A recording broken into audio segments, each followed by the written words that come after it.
Paramashivoham. Om Nithyananda Paramashivoham. Om Nithyananda Paramashivoham.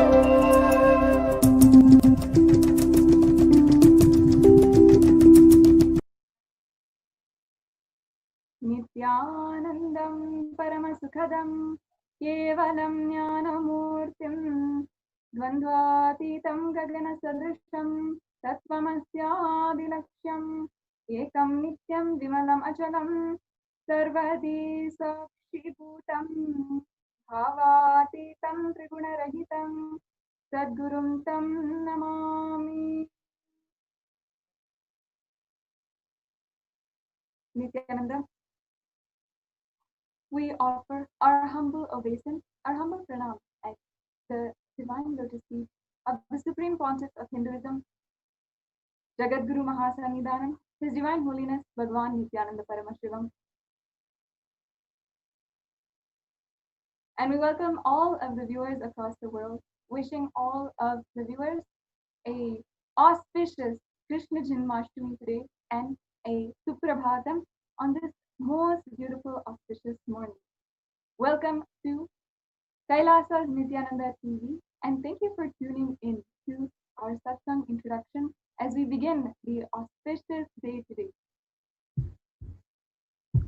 As we welcome all of the viewers across the world, of course, we invite you to the celebrations of Krishna Janmashtami, which will be streamed live on Nithyananda TV starting at 6 p.m. today. On this auspicious day of Krishna Janmashtami, we wish all of the 2 billion Hindus across the world an auspicious day. On this day, we celebrate the greatest happening on planet Earth, the happening of Bhagavan Sri Krishna. And for us, Kailasians across the world, we celebrate Swamiji, incarnation of Paramashiva, and him as a reincarnation of Krishna. Sri Krishna happened in the human body on planet Earth centuries back on this day. He is celebrated by all Hindus as the most perfect incarnation. Today in Kailasa, we have grand celebrations planned along with the incarnation of Paramashiva himself, celebrating him with our utmost devotion. And we invite all the viewers across the world to join us during the celebrations and receive the blessings of Swamiji. For those of you who are tuning in live for the first time, KAILASA's Nithyananda TV, welcome to the official TV channel of Sri Kailasa, the only and greatest Hindu nation in the world, the enlightened civilization. His Divine Holiness Bhagavan Nithyananda Paramashivam is the reviver of Kailasa, the ancient enlightened civilization. His Divine Holiness is the avatar from and the Supreme Pontiff of Hinduism, and he has revived the science of power manifestation, yoga, and the temple-based university for humanity. The sovereign order of Kailasa, led by His Divine Holiness, and the Nithyananda order of monks, nuns, and the Hindu diaspora are all working for global peace and to ultimately give the world a superconscious breakthrough. The Nithyananda Hindu University is the world's largest Hindu university with 150 extended campuses, which is are all together collecting, organizing, preserving, time capturing, decoding, spreading, and reviving over 20 million source books of Hinduism, including the knowledge on the 64 sacred arts, Ayurveda, music, dance, sculpting, astrology, Vastu, and so much more.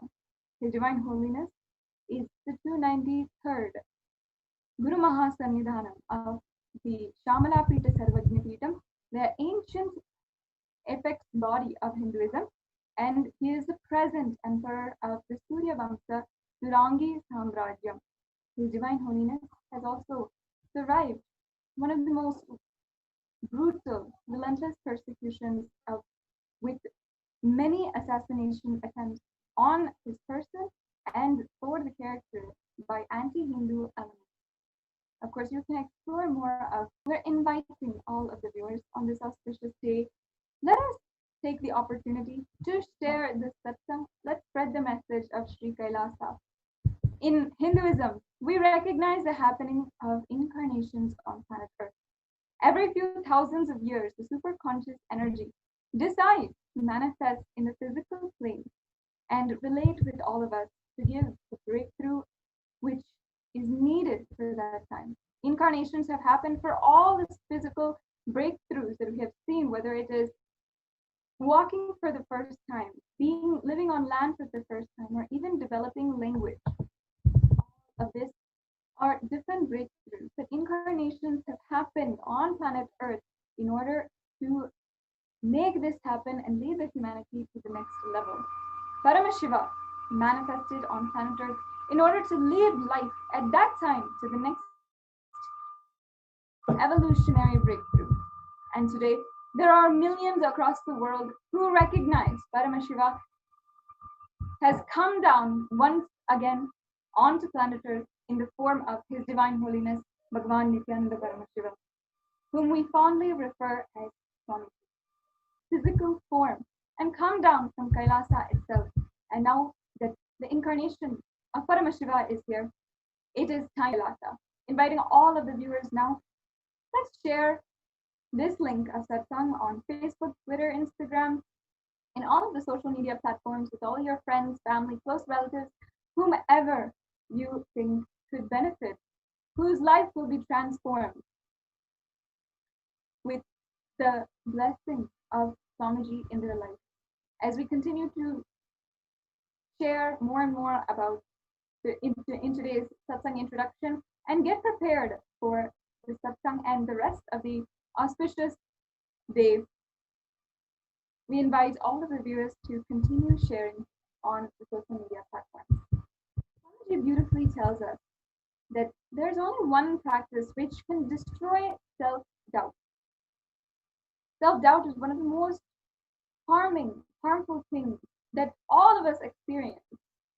Having self-doubt about our future, having self-doubt about even, for some of us, the next step we want to make in our day, our next act, our next decision that we take. And self-doubt has created so much of frustration, anger, anxiety, depression in billions across the world. Swamiji reveals that you cannot actually resolve that self-doubt within you. How much ever completion or how much ever you try to do, you will continue to have that doubt somewhere inside you. It is something that is inherent within us. Ramakrishna Paramahamsa says beautifully, if somebody is possessed by a ghost, you can throw a sesame seed on him and that ghost will go away. But if the ghost enters inside of the seed, how will we drive the ghost away? It's the same thing with self-doubt. It enters inside of our completion. It enters inside of our confidence and our powerful cognition. Do we think, oh, am I really following this powerful cognition? Is this powerful cognition really going to work? All of that is nothing but self-doubt. And there is only one way that we can completely eradicate self-doubt from our system entirely. That is the enriching, sharing Swamiji and his teachings with everybody around and continuously taking everyone around, reminding each other of the teachings of Swamiji and continuously connecting back to Swamiji is enriching ourselves and others, which completely eradicates the self-doubting pattern inside of us. And most of us will agree that if we just have that self-doubt removed from us, we will benefit, we will be able to transform so much more. Enriching is not marketing. Enriching is not a marketing strategy. Enriching ultimately is for you to transform. In marketing and other strategies like this, all of the results are external. Maybe some numbers go up, you get some profit or something like that. But for enriching, when we are enriching each other of Swamiji's teachings just by sharing on social media or spreading the flyer or inviting family and friends to the Krishna Janmashtami event today, it is not external, it is an internal process. The results are internal. Completion happens, and ultimately the super conscious breakthrough.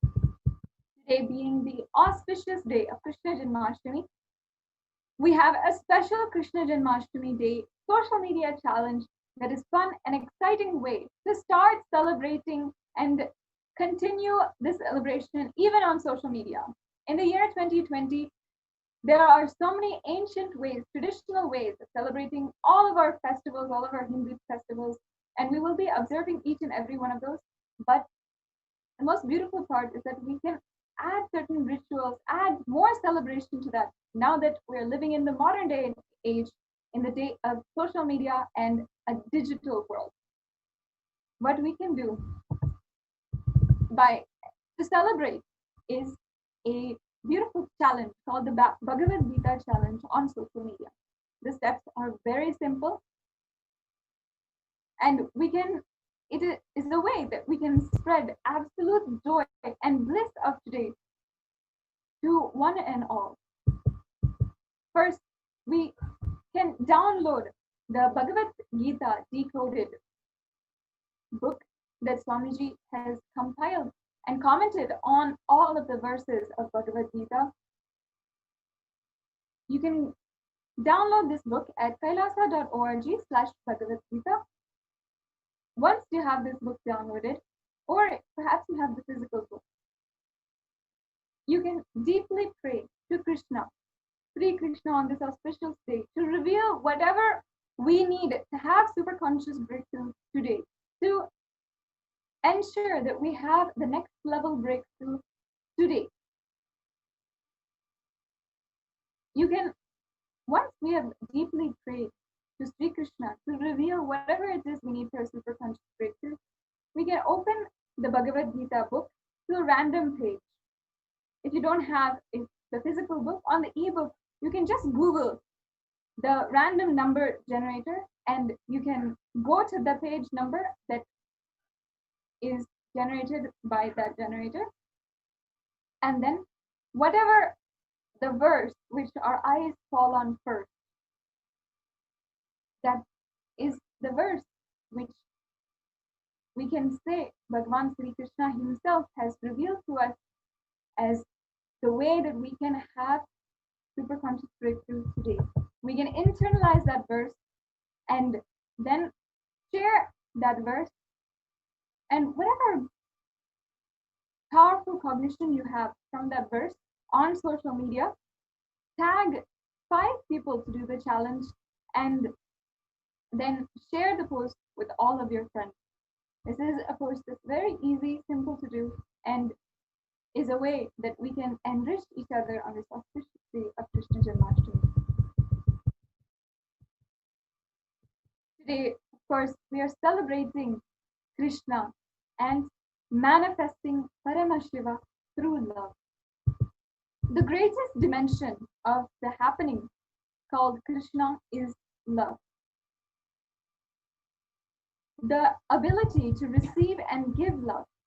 Swamiji always has said the undercurrent of Krishna's life, whenever he killed the Kauravas or he was doing politics with Shakuni or he destroyed Shishubala or killed Kamsa or played with the Gopikas and the Gopas, or he was revealing the great revelations of the Bhagavad Gita to Arjuna. Whatever it is, everything, every incident, every happening, every dimension of Sri Krishna is expressed with immense love. His politics is an expression of love. His management is an expression of love. His anger is another one expression of love.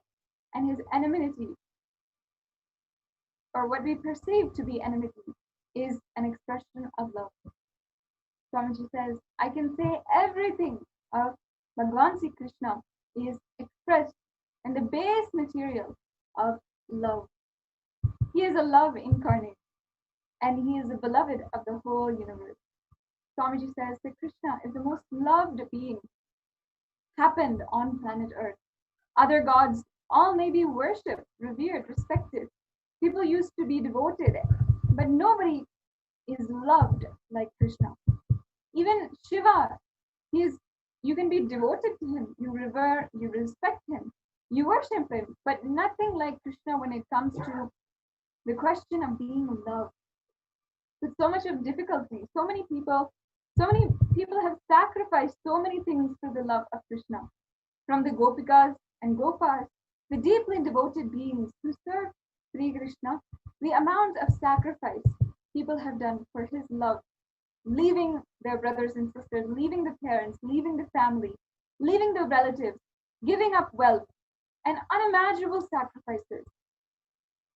Even if you sacrifice your very life, his just one glance at the corner of his eyes is so worthy. Like the thread connecting all of the flowers and making the flower garland. Swamiji says, if he has to find the center of Krishna, he can say it is love. The story goes to say even that Shakuni, because of constantly remembering Krishna, when he is unaware and he relaxes just for a moment, he also used to have deep, friendly, romantic connection with Krishna. Throughout the Mahabharata, Shakuni was one of the people who continuously held enmity towards Sri Krishna and was continuously conspiring against Bhagavan. Swamiji says, whenever Shakuni comes down from that self-destructive logic that he usually has, he has a very deep and friendly, romantic connection with Krishna. But immediately, the moment he becomes aware, he goes back to thinking about how he should destroy or fight Krishna. Understand that Krishna was able to infuse love even in his enemy's heart. You can't separate Krishna and love. You can remember Krishna, and at the same time, you'll also be remembering the love for Krishna. You can't not remember love when you're remembering Krishna. He is simply the symbol of love, and he is the brand ambassador of love for the whole universe. Nobody is able to again and again sit in his place. And of course, any word that we put for Bhagavan Sri Krishna is too small for him.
Let us start with the prayer to Bhagavan Sri Krishna, Vasudeva Sudam Devam, Kamsachanuramadhanam, Devaki Paramanandam, Krishnam Vande Jagadgurum. Sri Krishna, in his 125 years of life, Sri Krishna met the most beautiful, ever youthful, enchanting presence, a perfect personification of divinity's impression upon mankind's collective consciousness, re-educating the world about devotion and dharma, as well as the ultimate reality. Bhagavan Sri Krishna is the only Purnavatar ever to have happened on this planet Earth. After him only, today we revere Swamiji as a Purnavatar and the very biomemory of Sri Krishna himself. Krishna is the first incarnation demonstrated the concept of Leela on the planet Earth. He is the first incarnation who has given enlightenment experience and based on science of living, not science of living, brought in the science of completion. First incarnation who demonstrated that life can be lived from the space of completion. Life can be loved from the space of joy. Krishna is the embodiment of joy, embodiment of bliss, embodiment of life. Among the polluted politicians, he is the embodiment of purity. Never ever he moved into the space of incompletion. Krishna radiates knowledge, love, romance, intelligence, strategy planning. Only he can call us Purnavatar. The power of his presence and the amount of suffering opposition he has to go through due to his pure love, his pure energy, and his pure intelligence. Even after he he created his own kingdom, he had to face so much. Krishna, the sacrifice he had done to establish dharma, the way he lived dhamma and protected dhamma, unimaginable, amazing. Swamiji says, when I started to try to talk about Krishna, I am stuck because which dimension can I speak? You can't speak about any dimension. He is so whole. I can say, whenever you try to describe any one dimension, the words look too futile. His Understand, wholesome, it is his anti-imperialist innumerable trying to spiritual brand Krishna as a energies or lusty the guy, spiritual but you don't know his qualities, the whole Hindu consciousness and largest worshipped man. Please understand, the largest worshipped incarnation on this planet Earth is Sri Krishna. His extreme sacrifice. Let us see through this video.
understand it is anti-Hindu elements trying to brand Krishna as a lusty guy, but you don't know his sacrifice. If I talk from the space of Krishna,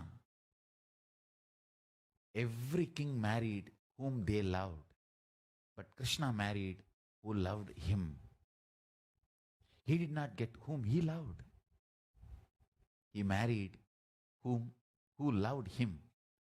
And all the women he saved from the demons and devils to give them status, he accepted them as queens. Extreme sacrifice a person can do in the field of love. Krishna is the symbol, ideal of that.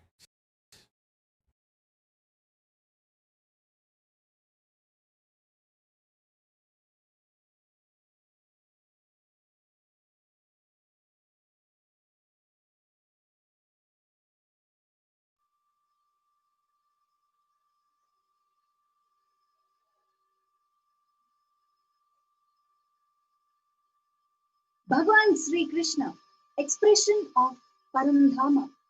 Bhagavan Sri Krishna is the Purnavatara who has embodied Narayana, Paramdhama, with all his glory, qualities, and powers. Bhagavan Sri Krishna is the eighth avatar of Lord Vishnu, who is responsible for the sustenance of the cosmos. Bhagavan Sri Krishna is the being who first set a trend that macrocosm can express in human body microcosm in a full-fledged and a full-bloomed way. The greatest happening that happened is happening and will happen in the cosmos as Sri Krishna. Bhagavan Sri Krishna is the extraordinary expression of cosmos and glory personified. Bhagavan Sri Krishna is also the Jagat Guru, meaning his life is a teaching for everyone. In all levels of seeking, no matter what level they are in. As a child, Bhagavan Sri Krishna expressed extraordinary innocence and extraordinary powers. And as an adult, Bhagavan Sri Krishna went beyond the body. He did not leave even idea of ordinary body and reflected the pure consciousness in the human body. Celebration is the essence of the life of Bhagavan Sri Krishna. One of the greatest dimensions of happening of Bhagavan Sri Krishna is Tyaga and love. The ability to receive and give love. Bhagavan Sri Krishna is personally who never gives up on people. He continued till the end of he did not give up. Bhagavan Sri Krishna was the embodiment of causing everyone's reality. He was able to speak into the listening of a listener, causing everyone's reality. Bhagavan Sri Krishna, out of his love and tyaga or sacrifice for the humanity, delivered the Bhagavad Gita, the song of God. Bhagavan Sri Krishna is the ultimate teacher, reviving all the enlightenment system existed at the time and compiling it in a form of Bhagavad Gita and sharing with the world. Absolute love, absolute will persistence in dealing with the demonic forces in all types of situations. Bhagavan Sri Krishna is extremely courageous and bold, but absolutely strategic, not to waste resources unnecessarily, even during the wars with the demonic forces. Lord Sri Krishna says in Bhagavad Gita, 15th chapter, The explanation goes, I am seated in everyone's heart, and for me come remembrance, knowledge, and forgetfulness. By all the Vedas, I am to be known. Indeed, I am the compiler of Vedanta, and I am the knower of the Vedas. Sudama was Lord Krishna's friend and devotee. He belonged to a pure Brahmin family. As they grew up, Sri Krishna manifested the Dwaraka, the land of material pleasure, and got married to Rukmini. On the other hand, Sudama married a simple Brahmin girl and led a simple life, living the worldly pleasure, and by worshipping Lord. He had children, but due to his austere living, he remained a poor man, tired and anguished by the poor living conditions. One day, Sudama's wife asked him to seek help from Lord Sri Krishna. Sudama, being an honest and self-made man, felt ashamed to go ahead and ask his friend for help. After being insisted by his wife, Sudama decided to go ahead and meet Sri Krishna. However, he said, meeting my old friend after years empty-handed wouldn't feel nice. Sudama decided to carry along a handful of puffed rice for Lord Krishna. As soon as Sudama reached the place, Sri Krishna received him with warmth and respect. Krishna made Sudama sit on his throne and washed his tired feet with sandalwood and warm water for him to relax. They recall the time spent at the Sandipa school in childhood in the Gurukul. Seeing the splendor, Sudama felt awed. Sri Krishna hospitality and love made him feel so happy. However, seeing the grandeur, he felt embarrassed to take out the gift. Sri Krishna immediately understood how Sudama was feeling and took the gift from him. Seeing a small bag in Sudama's hand, Krishna asked him that what he was carrying. Sudama, feeling resentful, moved forward the bag, which contained a handful of puffed rice. Sri Krishna went forward and consumed a part of the puffed rice, saying that was the best thing he had ever. Sri Krishna thanked him for the gift and requested Sudama to have the meal with him. As both of them sat to have their meal, which was served in exquisite gold plate, Sudama felt sad as he remembered his hungry children at home. He stayed at all palace for 2 days, but could not ask Sri Krishna for any personal favors. On the third day, he was ready to leave back for home. While leaving, Krishna embraced Sudama and asked him to visit again. Touched by his love and hospitality, Sudama thanked him. While going back to his family, Sudama wondered, what shall I say when my wife asks me what I have brought back? As Sudama reached back home, he was troubled seeing that there was no hut. Instead of his old hut, he saw a magnificent palace being built at the same place.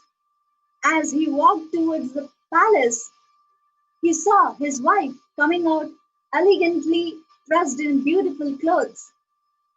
When Krishna says, Sambhavami Yuge Yuge, he only bothers about the time. He does not say, I will happen in same place again and again. He says, I will happen again and again based on time. You see, he is only saying it different times. I will happen again and again. He is not saying I will happen in different places again and again because he is more bothered about the change of time than the change of geography. He knows the future is going to run based on the time, not the geography. The moment the communication revolution has happened, geography has lost its value. Borders have lost its value. Still, some perverted politicians go on hold the concept of borders. I have a vision, a borderless planet Earth where the whole administration should be with universities, not 8th grade failed politicians. Most of them can't even think to run their family just because they learn few ideas, tricks. Somebody, unfortunately, they get to rule. All intelligent people move out of this dirty fight. That's the worst thing happened to politics. All intelligent people doesn't want to fight, and the fellows who want to fight naturally will not be intelligent. That's one of the worst things happen. Even if you see Gita, Arjuna's logic seems to be very intelligent. He does not want to fight, but Krishna emphasized intelligent people need to enter into the fight. Only to a close friend with whom you can open your heart. Your struggles can be open only when you're able to respect somebody more and more by knowing his struggles, the conflicts he went through, success he achieved. You became friend to him. By knowing somebody's struggles and conflicts, if you start judging him, there is no friendliness. It is relationship waiting to vomit enmity. It's a seed sown within poison. Here, Sri Krishna shares Gita to his close friend Arjuna, to whom he called really show Vishwarupa, with whom he has the freedom to say, do it, Kaunteya, son of Kunti, do it. Finally, he goes to the extreme of saying, Sarvadharma Parityaga. Give up all your concepts and ideas about right and wrong. Just surrender to me. I will lead you. To say these words, what an intimate understanding and feeling connection should have. It have been there between this Krishna and Arjuna. He says, drop your life at my feet. I will not cheat you. I will think for you. I will see to it you achieve the ultimate moksha. I will liberate you.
today, being the most auspicious Krishna Janmashtami day, we have a special Krishna Janmashtami Day social media challenge that is fun and exciting way to start celebrating and continue even on social media. We invite all the viewers to participate in an exciting and new Bhagavad Gita challenge on social media. The steps are simple, but along with other festivities, we can spread the absolute joy and bliss of this day. Here are the steps for you to participate in the challenge. First, deeply pray to Krishna on this auspicious day for him to reveal exactly what you need to have a super conscious breakthrough today. Second, open the Bhagavad Gita book to a random page. If you do not have a physical book, use a random number generator online to give you a number and go to that page number.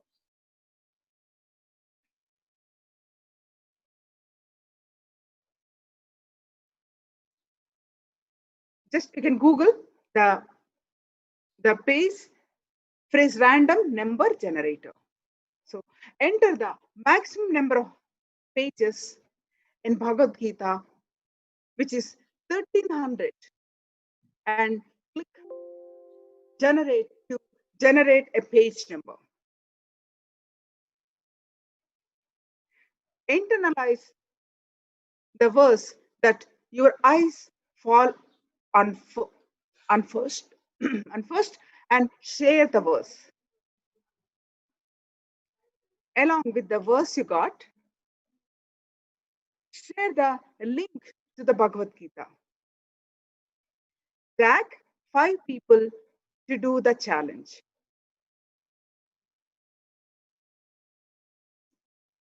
You can see the presentation now, how to do this.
Sri Krishna is the most beautiful, ever youthful, with his enchanting presence, lived over 125 years on the planet Earth.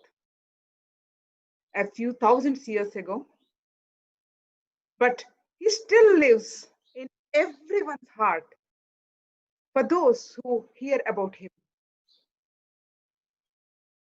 Bhagwan Sri Krishna is the only Purnavatar ever to have happened on this planet Earth. Krishna is the first incarnation demonstrating the concept of Leela on the planet Earth. He is the first incarnation who has given enlightenment experience based on science of living and not science of living. He brought the science of completion to mankind. The first incarnation who demonstrated that life can be lived from the space of completion. Life can be loved from the space of joy. Krishna is the embodiment of joy, embodiment of bliss, embodiment of life itself. Among the polluted politicians, he is the embodiment of purity. Never ever he moved into the space of incompletion. Krishna radiates knowledge, love, romance, intelligence, strategy, planning. Only can he called as Purnavatar,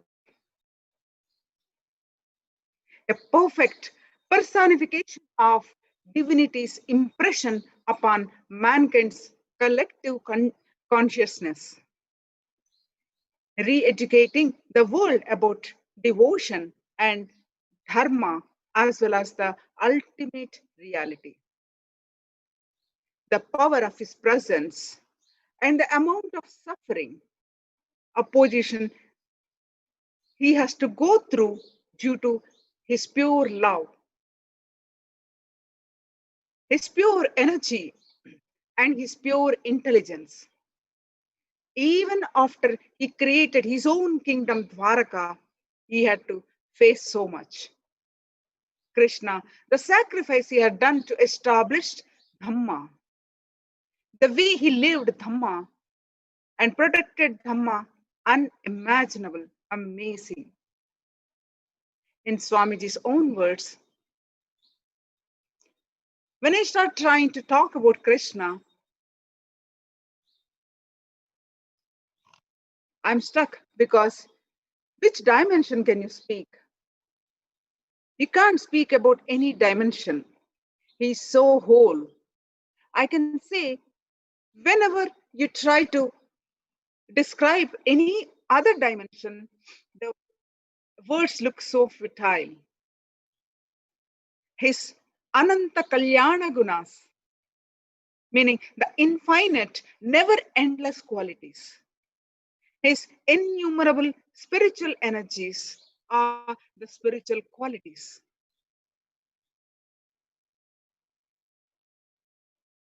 The whole Hindu consciousness and the largest worshipped man, the largest worshipped incarnation on planet Earth is Krishna. Bhagavad Gita, the book, is the complete essence of Hinduism. This book is the essence of Hinduism, sung by Lord Sri Krishna. Whatever best thing Hinduism has is collected and compiled in this one book, Bhagavad Gita, by the greatest incarnation on planet Earth. Sri Krishna has compiled everything possible in this one Bhagavad Gita, and so beautiful. Even to read, it is really, really, really a nectar. Bhagwan Sri Krishna is the being who first set a trend that macrocosm can express in human body, in microcosm, in a full-fledged and in a full-bloomed way. The greatest happening that happened is happening and will happen. In the cosmos is Krishna. Bhagavan Krishna is the extraordinary expression of the cosmos and glory personified. Bhagavan Sri Krishna is also the Jagat Guru. The meaning his life is teaching for everyone in all levels of seeking, no matter what level they are in.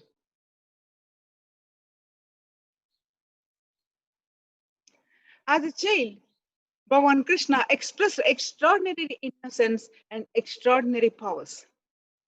And as an adult, he went beyond body and did not have an idea of ordinary body and reflected the pure consciousness in the human body.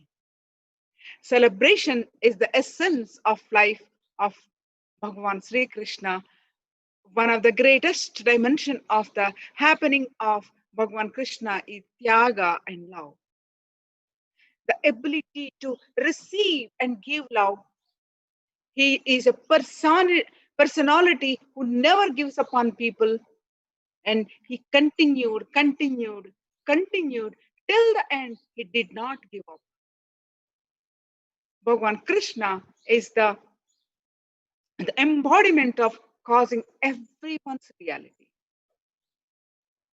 He was able to speak into the listening of the listener, causing everyone's reality. Bhagavan Krishna, out of his love and tyaga for the humanity, delivered the Bhagavad Gita, the song of God.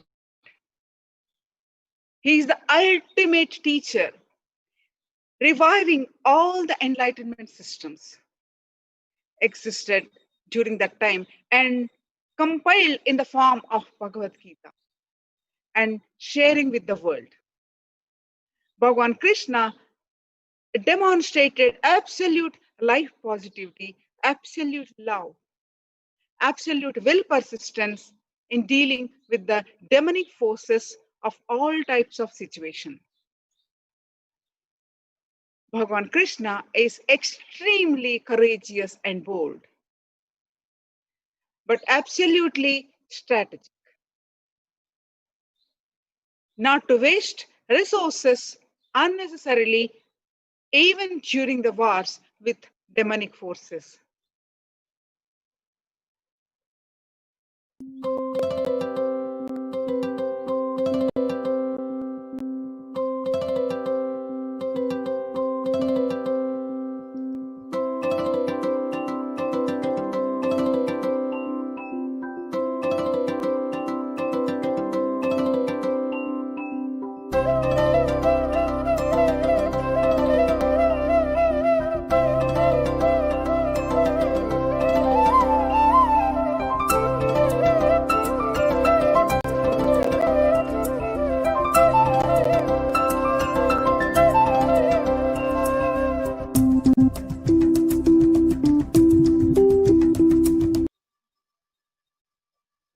The embodiment of the universe into human form is the most conscious formation in existence. The avatar is the combination and transcendence of every incarnation that has existed. For his purpose on planet Earth, he configures every muscle fiber to every I have memory. taken certain biomemory. Swamiji says, like a paper toy children make to play with, I made this body just to play with. When we choose the material with which we play on earth, we unconsciously or consciously choose what is called the biomemory. The biomemory is a quality associated with a specific muscle belong to a body. When we pass on to the Nichols lifetime, we choose from a plethora of options to make up our biomemory in that lifetime. When Paramashiva decided to come down in the next incarnation for humanity again, he used the biomemory of Bhagwan Sri Krishna in the making of Avatar. Let us now understand from Swamiji how he picked up the biomemory of Sri Krishna in his own words. I can say Arunagiri Yogeshwara forms the base material. My body language and verbal language. If Arunagiri Yogeshwara has spoken English, he will exactly speak the way I am speaking. And he is speaking. The body language and verbal language. That's the base material.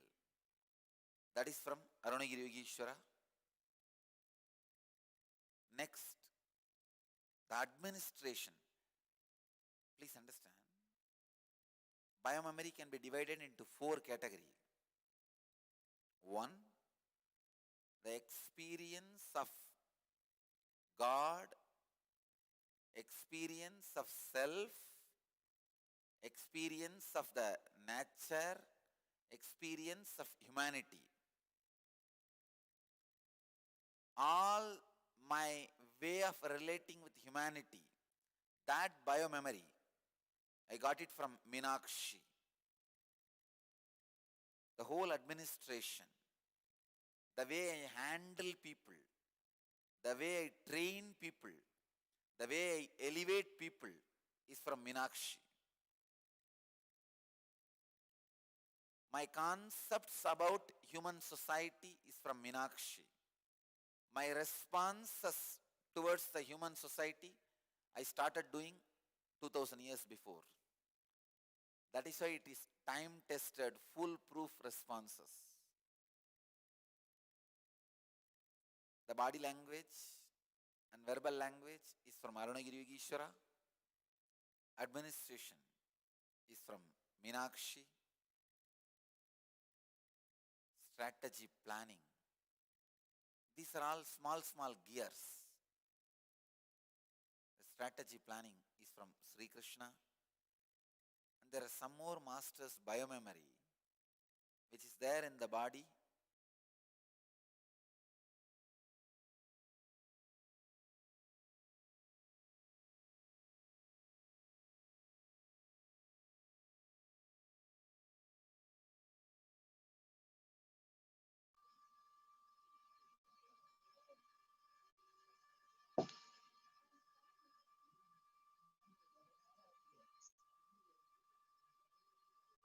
This very quality of meticulous planning for the greater good of humanity has proven absolutely vital as we have seen the entire Leela of Swamiji's life play out.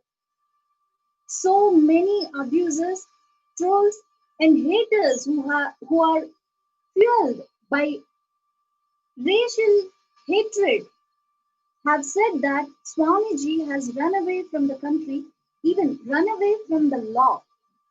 But these racist, supremacist, terrorists do not understand the absolute peril Swamiji's life was in and how vital it was that Swamiji protects himself.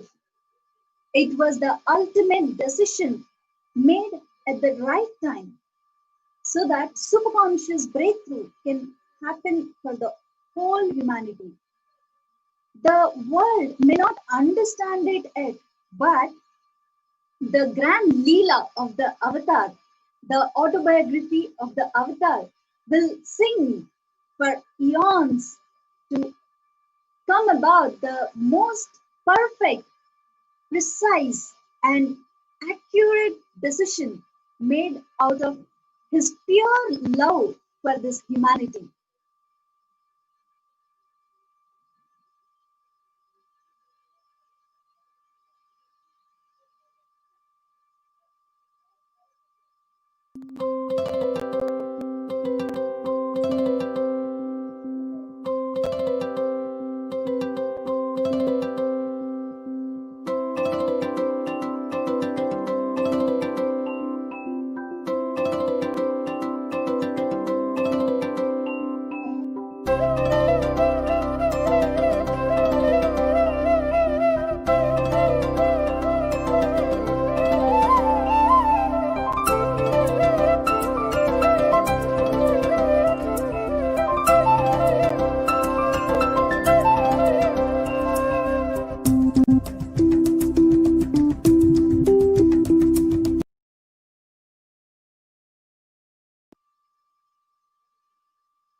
In around 1995 and 1996, Swamiji had begun his public life and his work to revive the nation of Sri Kailasa.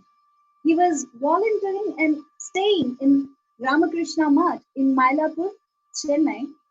Swamiji revealed a profound incident that happened at that time. The incident had to do with one verse in Bhagavad Gita, second chapter, Sankhya Yoga, 50th verse.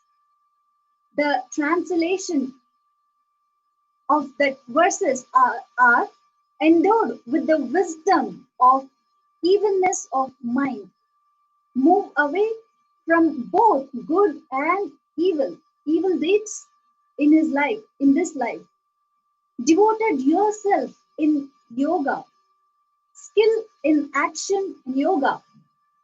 Swamiji's own translation is, in this world, the one filled with knowledge, enliquenced with virtuous and evil deeds.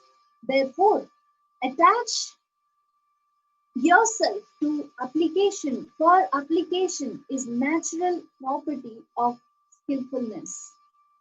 The keyword in this verse is Yogaha Karmasu Kaushalam. Yogaha Karmasu Kaushalam. In this verse, Swamiji pronounces the word Kaushalam as Kauchalam. Again and again, Swamiji will mispronounce this word purposefully when recite this word, but there is actually a long story behind this seemingly small error. Swamiji recalls, when I was spending a time as a novice brahmachari in Ramakrishna mission, one day morning, I had a darshan of Devi, something like 100 feet tall, huge form, and I literally felt that whole thing is sitting on my Sahasrara. It was an intense Bhava Samadhi. I was believing that I cannot move my body now because 100 feet tall Devi is sitting on my head. Swamiji continues, I was just sitting and sitting. So naturally, the news spread in 10 minutes.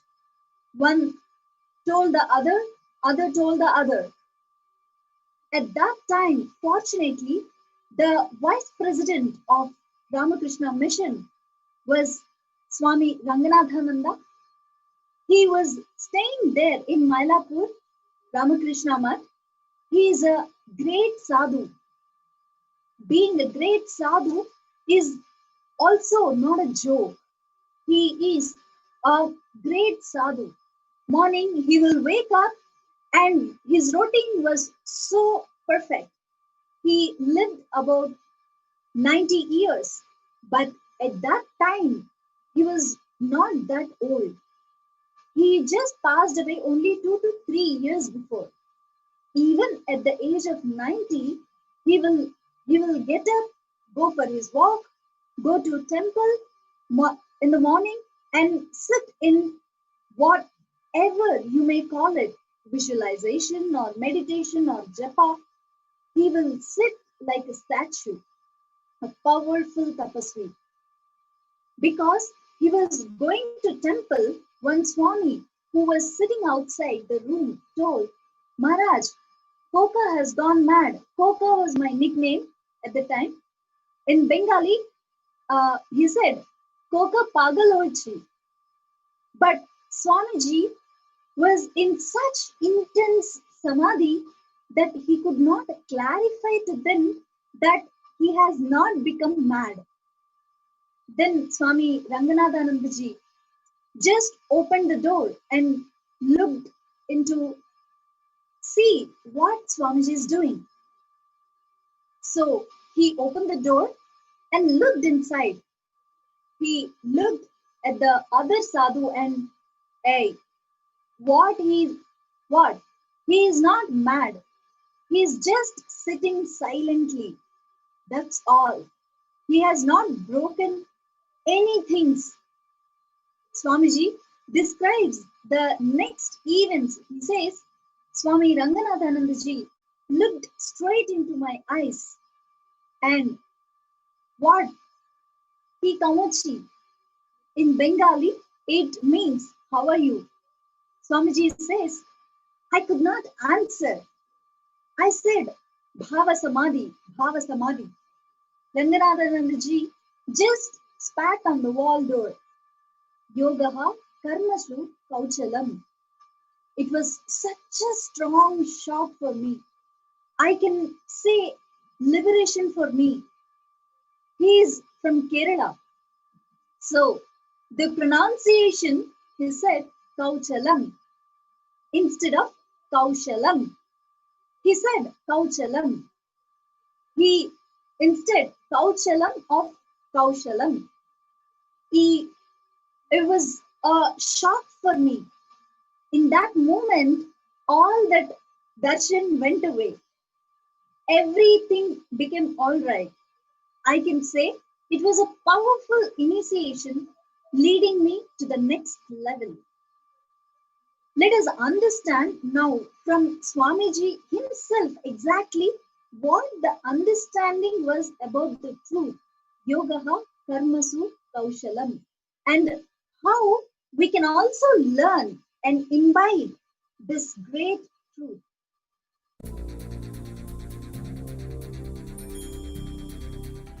Paramahamsa Nithyananda, a compelling spiritual force of our millennium, founder of an international socio-spiritual movement, pioneer of a modern Vedic renaissance. Born in the sacred town of Tiruvannamalai, a yogi by birth, fearless spiritual explorer, beacon of divine power, Paramahamsa Nithyananda is today an inspiration for millions on the path.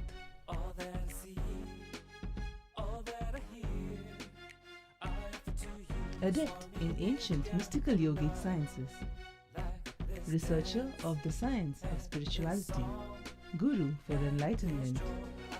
Every year, Paramahamsa Nithyananda shares with over 1 crore people worldwide the treasures of his wisdom, the joy of his laughter, and the incomparable power of his initiation. Now, Paramahamsa Nithyananda reveals the deeper secrets of life, science of life. Join us every day for an unforgettable spiritual experience.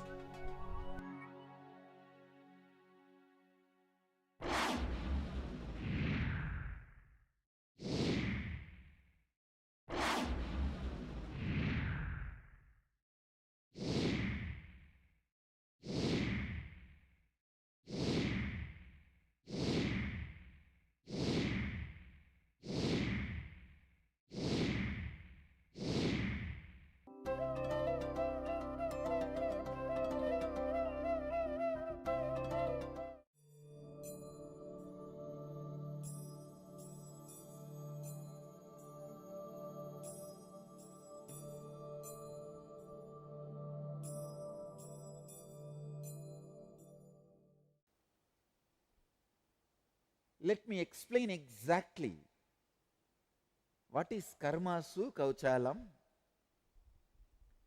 Please understand,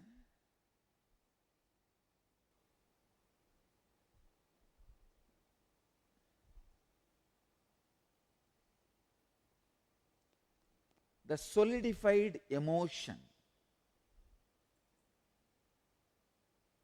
It may be Matrubhava or Sakabhava or Dasabhava, Vatsalya Bhava or Mathura Bhava or Mahabhava.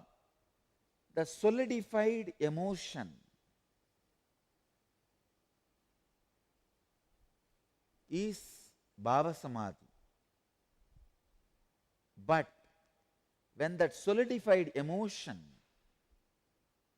is no more separate from you, becomes part of your very existence, consciousness, that is what I call Karmasu Kauchalam. Means, see, what is solidified emotion? If you are in Bhava Samadhi, means you will see everything as Devi. If you are in Bhava Samadhi with Krishna, you will see everything as Krishna. So much of sweetness will be there by the remembrance of Krishna. When that sweetness becomes part of your action, without even remembering Krishna, just by your action, if you are going through that same intense sweetness, that is what is called Karmasu Kauchalam. Efficiency in action. Efficiency in action means never being tired of action.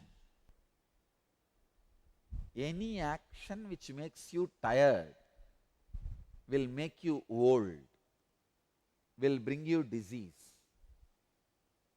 Your action, when it does not make you tired, when it goes on inspiring you for more and more and more, then you reach the space Yogaha Karmasu Kauchalam. I have decided I will continue to make this spelling mistake. I am not going to pronounce this as a Kaushalam. I will call it as Kauchalam only. Let it become my own accent. This is the way I will remember his powerful initiation. That word has hit me like anything. Unfortunately, if I did not have that initiation at that moment, of course, always divine supports you, brings you the proper intelligence and proper time. If I have not had that initiation, I would have been just sitting in my Bhava Samadhi, what is called a solidified emotion. The big problem with a solidified emotion is you can spend any number of years with it and finally you can lose it also. You will not go forward. But once that yogaha karmasu kauchalam, that happens, it becomes sagaja samadhi. Unless you show efficiency in action, perfection in action, the emotion you are going through, the bhava samadhi you are going through, will not become part of you. Bhava samadhi you go through will become part of you only when you take responsibility, only when you bring perfection in action.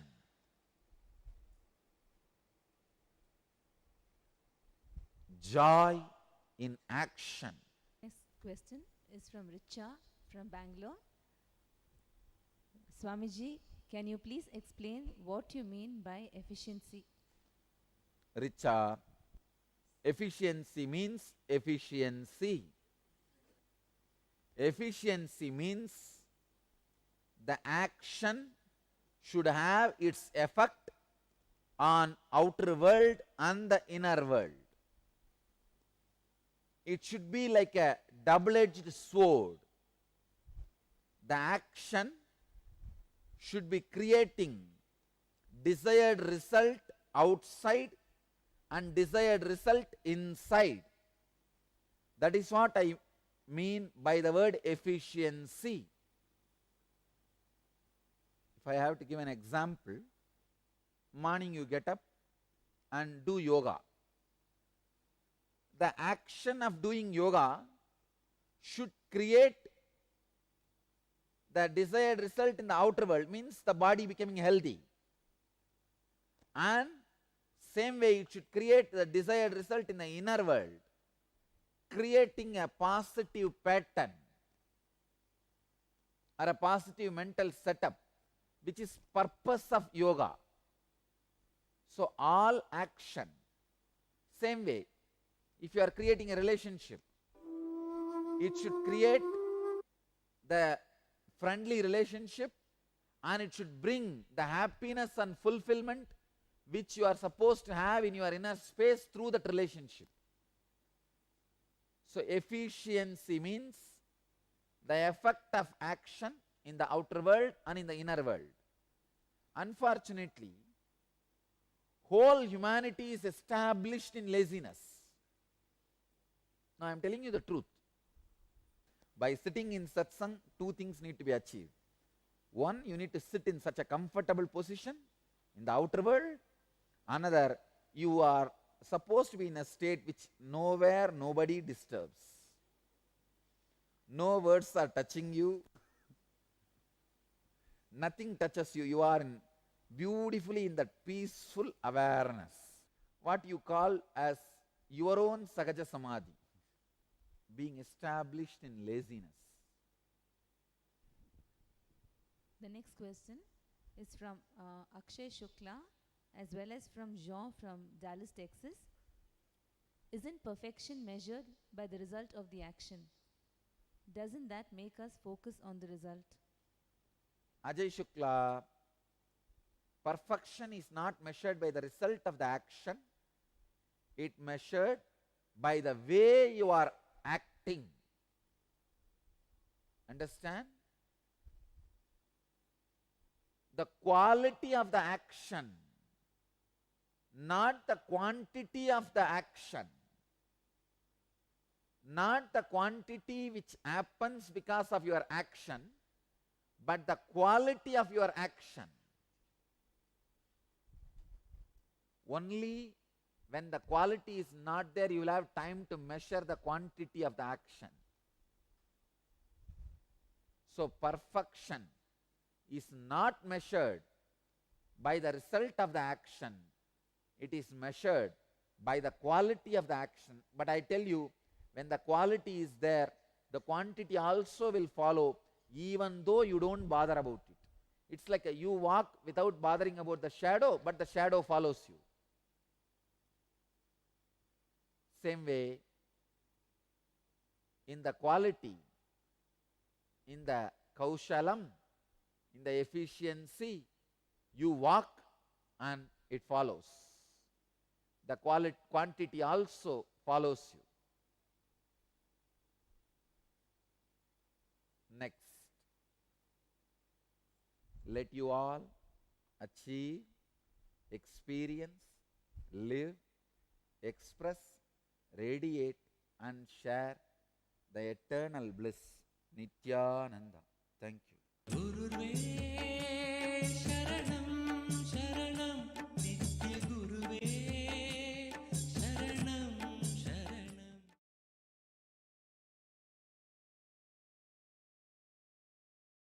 Welcome to Inner Awakening, the most powerful personal transformation retreat you could ever experience. In just 21 days, thousands are already experiencing the shortest route to constantly high energy levels, visible anti-aging, healing of chronic diseases, fulfilling relationships, and higher states of consciousness.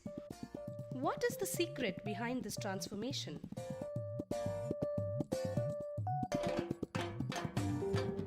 Kundalini means the inner potential energy.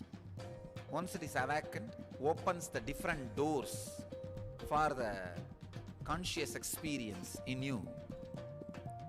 I can say which is a master key for all extraordinary spiritual experiences.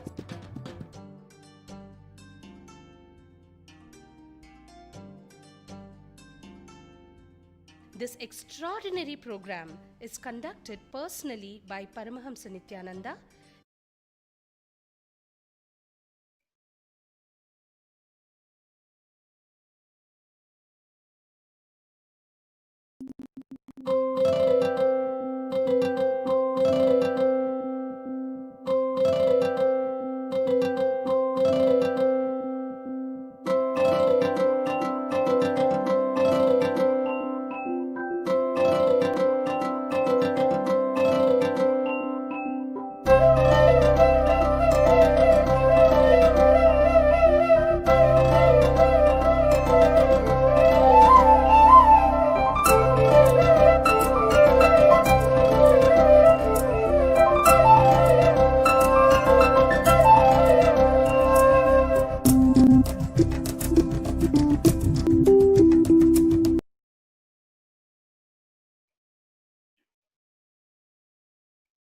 Now, let's see living with Krishna, the great happening from the life of the avatar. In the Vedic tradition, idol worship is very big part of life.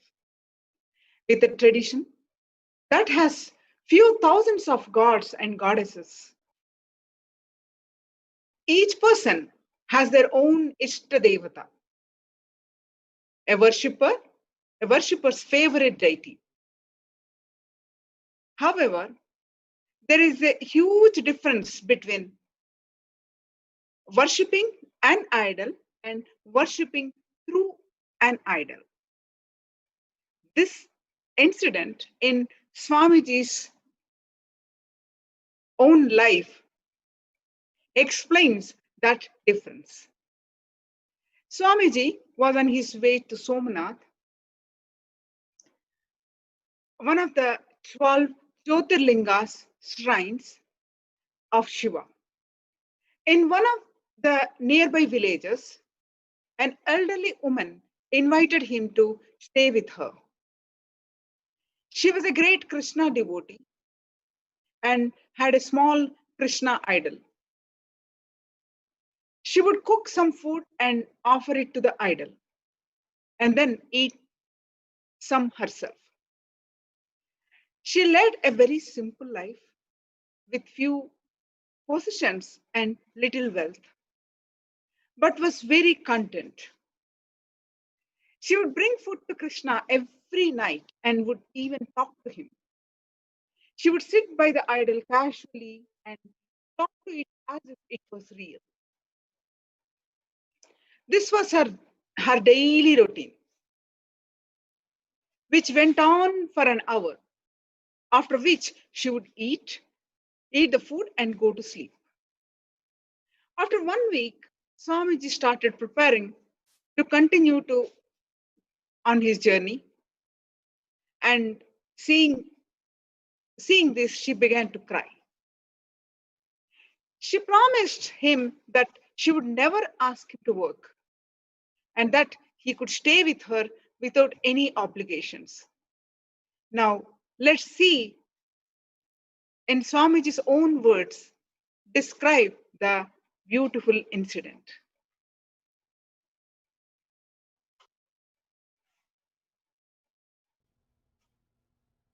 When I was 19 or 20, that was the time when I was wandering, walked length and breadth of India.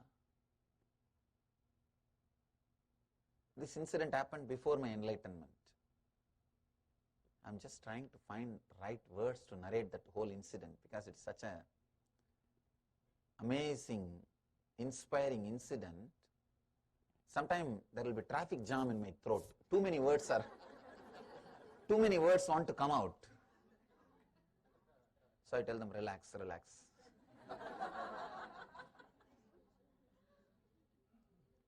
I was staying in an old lady's house, very old lady. She was living alone, maybe 80 or something. She was having one cow and a small house. From that cow, every day she'll get the milk and make curd and buttermilk out of it. She'll go to that whole village. Village means few streets.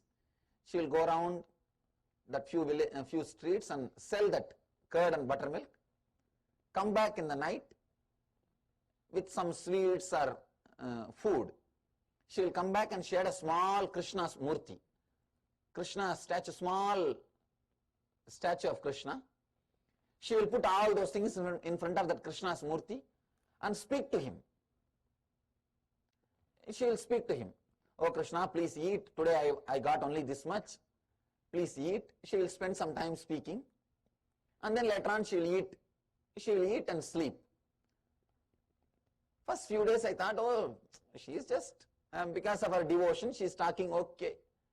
So I was in that same attitude that, okay, good devotee, anyhow she gives food for me, that's all. So why to interfere unnecessarily in her lifestyle? Every day, same routine. She will go to the nearby streets and sell that buttermilk or milk or whatever, curd, and evening she will come back with some sweets and candy and some food for that Krishna and for her, for me also. After 10 days, usually I don't stay more than a week or 10 days in any village. I said, all right, ma'am, now I am going for my pilgrimage, because I was going towards a big Shiva temple called Somnath. She started crying. She said, no, Baba, don't go. Baba means father. You should not. I am a sadhu. And what are you talking to Krishna? You can worship, you can develop your bhakti, okay, but you think that he will convince me. And not only she was talking to Krishna, she herself is telling the answer. Oh, Krishna, you are telling you should go. He is a sadhu, he should not stay with me. All right, if you say okay. She is talking for herself and talking for Krishna. She is talking as if she is listening the reply from Krishna. Now I said, it is too much. This is too much.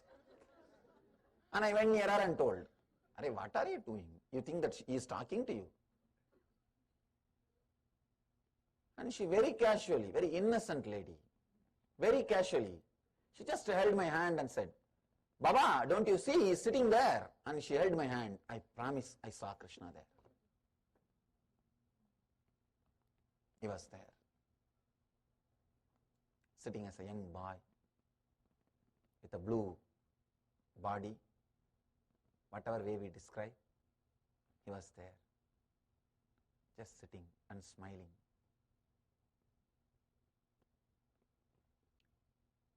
Logic can't understand, logic can't explain, but I promise I saw him.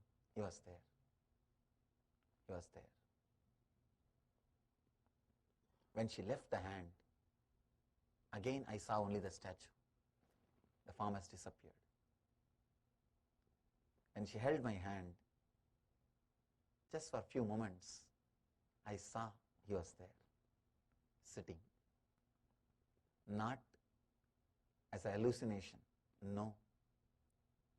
I saw him much more clearly, deeply than I am seeing you. He was there. Just I fell at her feet and told her, please don't call me as Baba. You are mother. You are 1,000 times more than any sadhu, any sannyasi. All my ego, intellectual ideologies, the intellectual personality, the logical personality simply fell at her feet. She was shocked. She said, Baba, you are a sadhu, you should not touch my feet. It's sin for me. I said, I may be wearing this cloth, but you are 1,000 times greater than any sadhu, any logical person, any intellectual person. If you can open up so much, that statue can become alive. And if you can transmit that experience to somebody just by holding the hand, this is what I call initiation. You are my guru. I told her, no guru can give me darshan or experience just by touching. They can only give mantra. You gave me darshan, you are my guru. Just I fell at her feet. She was shocked. But let me be very clear. I understood the power of opening up, the power of trusting in that incident. That taught me how the power of opening up can transform your being. Nothing else can transform you. No learning, no teaching. Nahi nahi rakshadi tukrun. First time I understood all my studies, because I had a big pride that just by studying, just by reading all and having this knowledge, you can achieve something. No. When I had my darshan through a old lady, her whole wealth is not more than $1,000. Her whole wealth, her house, cow, everything, clothes, everything, if you put together and sell, it will not be more than $1,000. That's our whole worth. That is her property, life and everything. But the quality of life she is living, I can't explain. Living with God. Understand? She is living with God. I was shocked.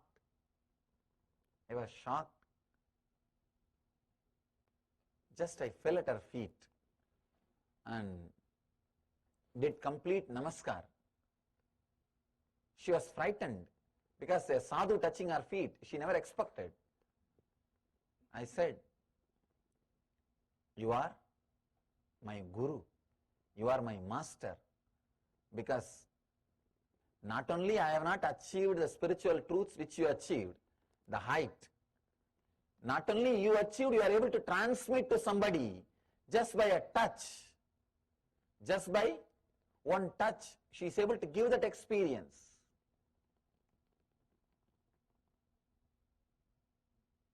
She has become a big inspiration source for me.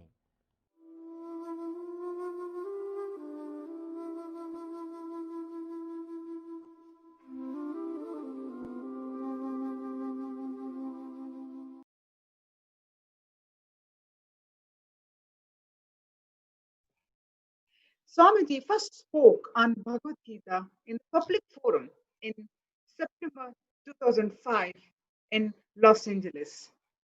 There are many who were very fortunate and blessed to attend those 18 days of satsangs. Swamiji's discourses on Mahabharata and Bhagavad Gita are revolutionary. We can understand Bhagavad Gita represent different patterns in us. Very unique angle of presenting the Bhagavad Gita. The Krishna, since childhood, born in jail, immediately had to shift to a safer place, incognito, with the life threat from his maternal uncle Kamsa. He was brought up in Gokul as a cowherd, even though he was born as a prince. He faced continuous life threats. He never relented, but he continuously enriched one and all with his love and compassion. With Swamiji, after he came into public life, he has begun facing life threats and assassination attempts. But through all of that, Swamiji has been continuously enriching humanity with the signs of enlightenment. None other than an incarnation can do this. Krishna was an embodiment of righteousness. We see the same with Swamiji, who has stood up, taking on the responsibility of giving a super consciousness breakthrough. So much of hate speech and character assassination on His Divine Holiness, saying that he is absconding, missing, run away at Swamiji, shows the non-violent response of withdrawing himself just so that he can continue to contribute. Let's watch a video of Swamiji explaining this.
All conflict, all war,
all fights are life negative. Even the person who wins the war would have wasted his whole life by the time he wins the war. That is the reason I withdrew myself from this war. They were trying to drag me, understand? The anti-Hindu mafia, anti-Hindu terrorists, and anti-Guru Hindu mafia. The anti-Hindu terrorists and anti-Guru Hindu mafia. Both gangs were trying to drag me into their fight. They were forcing war on me through assassination attempts, lawfare, through multiple ways. They were forcing war on me. Understand? Even if I win the war in the end,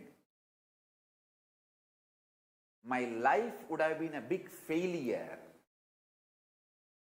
because by the time I win the war, I would have wasted my life.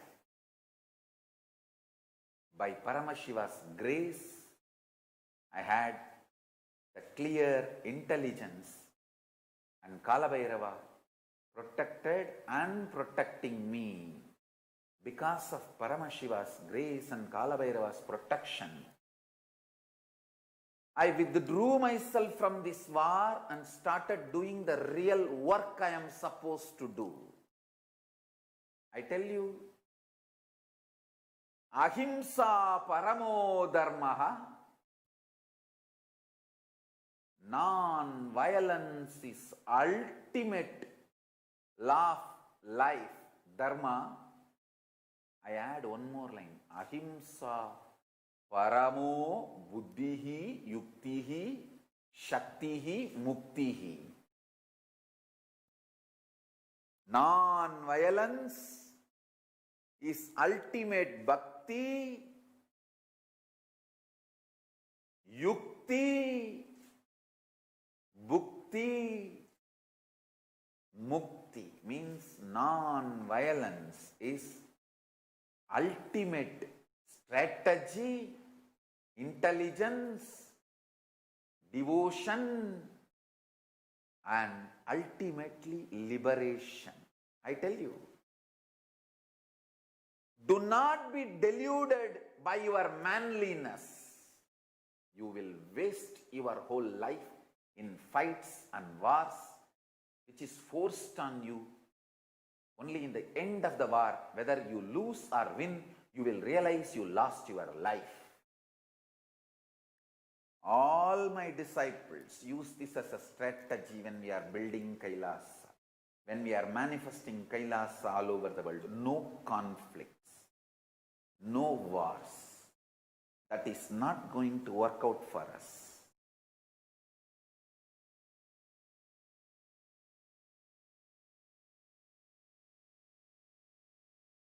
The absolute peace is the fundamental condition for enlightenment ecosystem to manifest. That is why Paramashiva withdrew from human society. Even though he created the whole universe, he is just away from universe. He manifested this whole universe, but he is away from the universe. I tell you. Listen to this. The anti-Hindu terrorists and anti-Guru Hindu mafia, both gangs, the gangs who is absolutely anti-Hindus.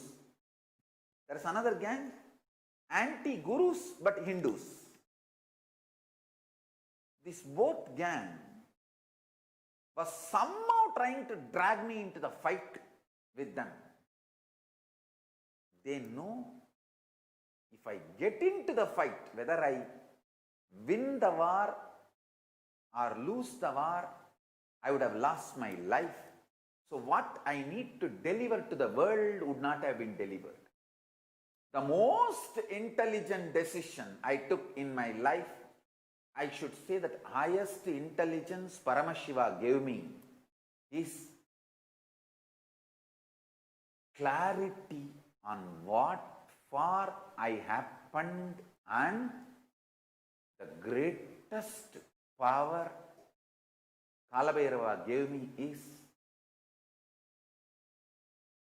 ability to forgive, not to be angry, not to be agitated, but to be ferocious with what I am supposed to do to the world. Understand? Ability to forgive, ability to be non-violent, ability to be established in ahimsa, ability not to get agitated or deluded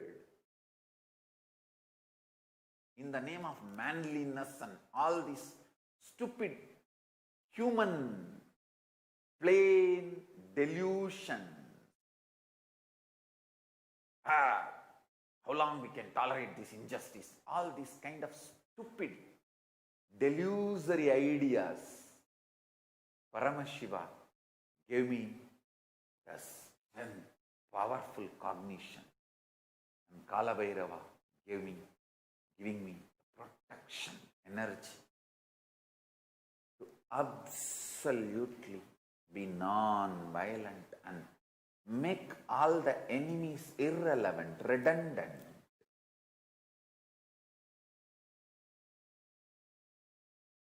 I am too busy in delivering what I am supposed to deliver to the world, this great enlightenment science.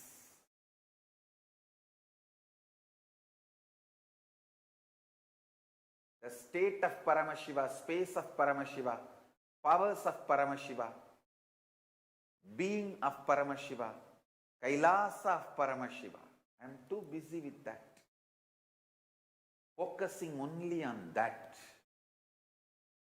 Actually, I withdrew from human society and manifested this KAILASA with the grace of Paramashiva and Kalabhairava to be absolutely in peace and non-violence.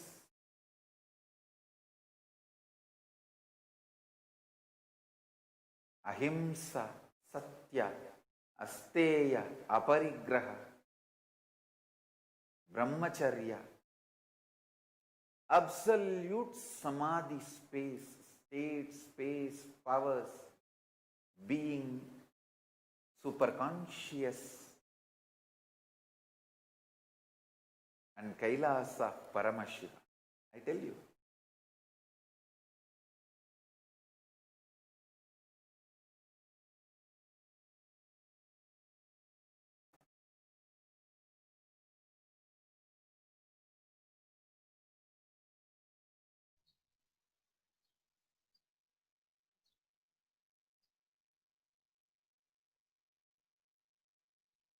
His Divine Holiness says in his own words, all war conflicts are life negative.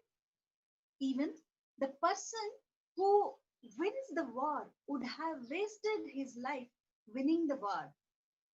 That's why I withdraw myself from the war that the anti-Hindu mafia, anti-Hindu, anti-Guru mafia were trying to drag me into this through assassination, attempts, and lawfare. Even if I win in the war, at the end, my life would have been a big failure, because by the time I would have ended the time which I had, I would have wasted my time, my life. By Paramashiva's grace, I had a clear intelligence, and Kalabhairava protected and is protecting me. Because of that, I withdrew myself from this war and started doing the real work I am supposed to do. in Sri Krishna's life from the farm beginning from the beginning of his life. He faced attacks against him. Jarasandha grew up and became a very powerful king. He defeated many other kings and made them promise their allegiance to him, making him supreme emperor. He gave both his daughters in marriage to Kamsa of Mathura. Now, Krishna killed Kamsa, making Jarasandha as enemy. Jarasandha decided to teach Sri Krishna and the Yadavas a lesson. Since the Yadavas were concentrated in and around Mathura, he decided to battle them and destroy the race forever. Jarasandha attacked Mathura 17 times, and Sri Krishna decided, decimated his army, sparing Jarasandha alone. Jarasandha then repeatedly attacked Mathura, and each time he caused massive death and destruction. The 17 attacks that he led on Mathura had sapped the energy of the Yadavas and stunned the growth of the city. The economy of the Yadavas was in shambles, and the wars had emptied the treasury. Jarasandha was a powerful enemy with a huge army, and the Yadavas barely managed to withstand his attacks. With even the likes of Krishna and Balarama on their side. One day, Krishna received disturbing news that Jarasandha had forged an alliance with several other kings to forever destroy the Yadava clan. Jarasandha had entered into that armed alliance Rukmi of Vidarbha and the brothers Vid and Anuvidha of Avanti. The alliance had only one aim: destroy Madhura and the Yadava clan. There was more disturbing news for the Yadavas. The kingdom of Hastinapur expressed helplessness in coming to the aid of Yadavas. Meanwhile, the alliance began its march towards the Madhura. Thus, the Yadava were left forlorn and at the mercy of a huge force. The alliance decided to simultaneously attack Madhura from several fronts. Jarasandha then sent a message to Yadavas stating that they would be spared if they handed the heads of Krishna and Balarama to him. The Yadavas refused and readied themselves for war. Krishna was the only person who repeatedly cautioned his clansmen against the war. He then hit upon the idea of shifting the capital from Mathura to Dwarka. Krishna placed the suggestion before King Ugrasena, his grandfather. Ugrasena and all other courtiers and even the commanders of the Yadava army were against flight. Balarama too was against to the move. He wanted to fight against Jarasandha. Ugrasena then pointed out to Krishna that if he ran away from battlefield, he would forever be known as Ranchor, or one who has ran away from the battlefield. Krishna retorted that he had no worry about any new name being given to him. I already have many names, and many more does not make any difference. He said, moreover, I am willing to sacrifice my reputation for saving my people and their lives, he said. Krishna is such a powerful strategy planner. When needed, he even escaped from the war field. When needed, he even hid himself. The space of completion he was holding, the space in which he was operating, Krishna chose to run away from many wars, not only to protect his people, but also with great strategy. He made many of his opponents redundant from his life. He sacrificed his name or never bothered when people call him Ranchod, meaning a person who ran away from a war, which was consideredly a very low level act.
Nithyananda Paramashivoham.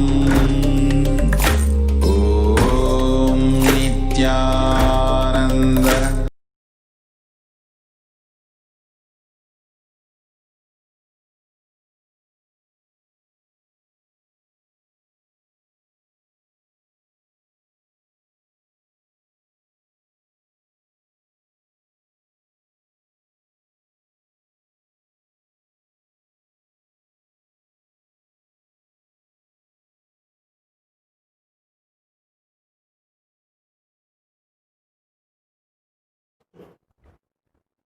Nithya.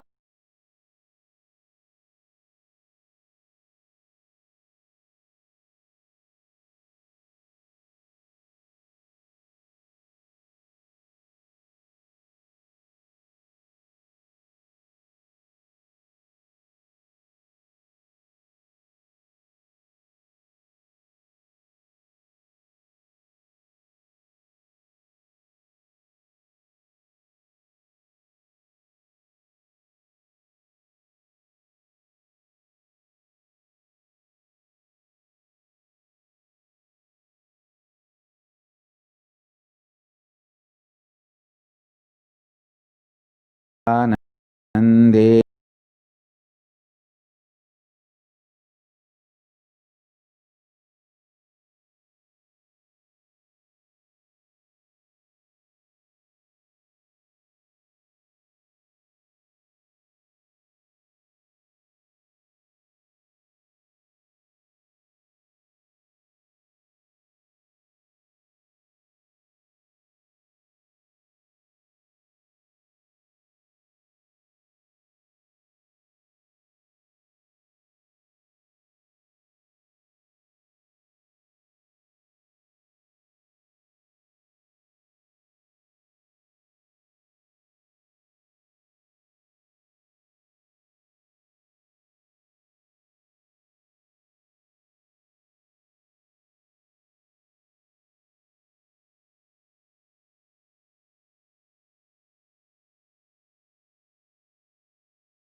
Nithyananda Paramashivoham.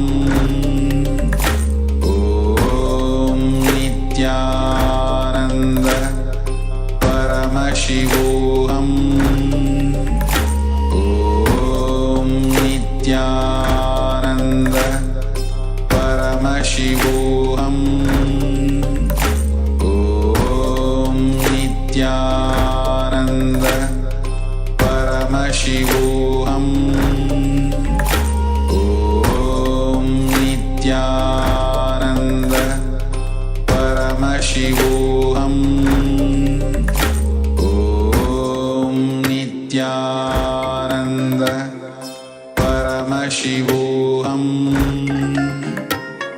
Om Nithyananda Paramashivoham. Om Nithyananda Paramashivoham.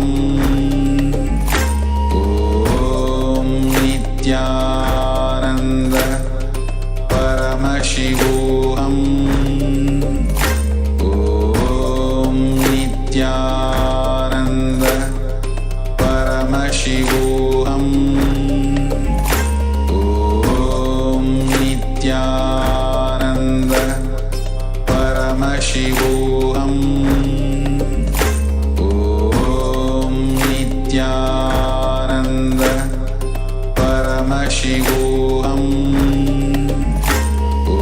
Om Nithyananda Paramashivoham. Om Nithyananda Paramashivoham. Om Nithyananda Paramashivoham. Om Nithyananda Paramashivoham. Om Nithyananda Paramashivoham. Om Nithyananda Paramashivoham. Om Nithyananda Paramashivoham. Om Nithyananda Paramashivoham. Om Nithyananda Paramashivoham. Om Nithyananda Paramashivoham. Om Nithyananda Paramashivoham. Om Nithyananda Paramashivoham.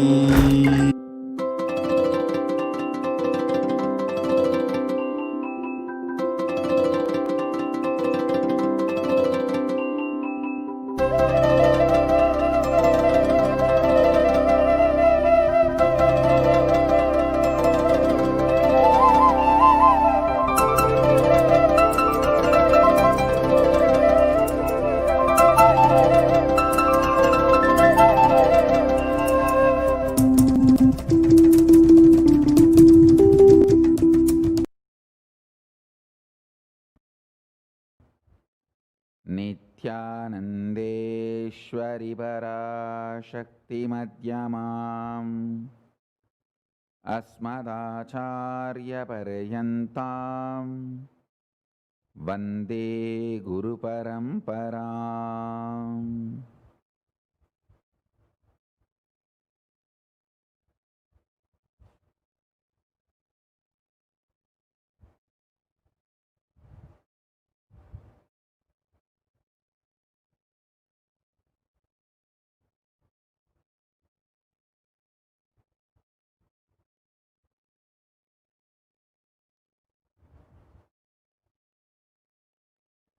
I welcome all of you with my love and respects. I welcome all the living and practicing Hindus from all over the world. I welcome all the Sarvanyapeta Kartas, Yajamans, manifestors, Sarvabarityagis, Shrimahans, Mahans, Kotari, Tanedar, visitors, viewers, Kayakalpa Yoga participants, Kailasas, e-Gurukul students, everyone sitting with us, Kailasas, NHU students, Paramashiva Ganas, Paramashivoham Season 9 participants, sitting with us through Kailasa TV, Kailasas, NTV, Kailasas, HNTV. I welcome all of you with my love and respects.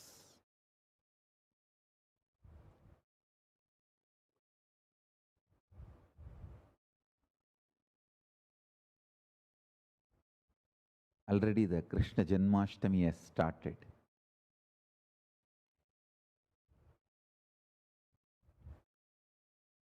Paramashiva's message directly from Kailasa. The absolute compassion, absolute love manifests with cosmic vision about life. Understand?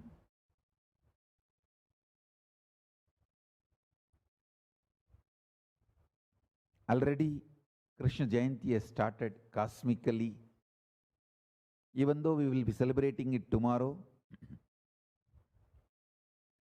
as per the country time, I think 11th,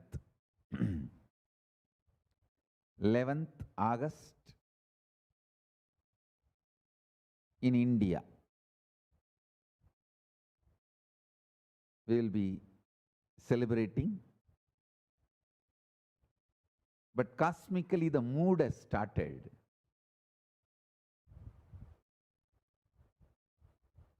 I should say that today's message can be understood completely. Listen to this message. If your vision expands, you ooze, radiate absolute compassion, absolute love, which is power. Understand? Neither compassion nor love is weakness. Both are power. Delusion is weakness. Neither compassion nor love is weakness. It comes from the power of the cosmic vision. And I want you to know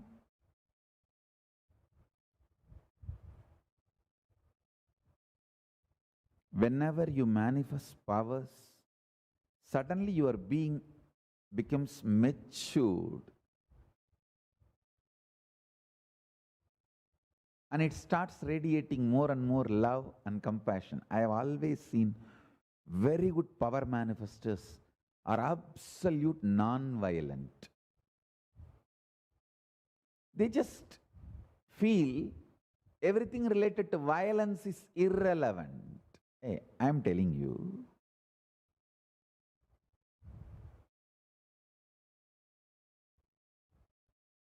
when I raise myself to a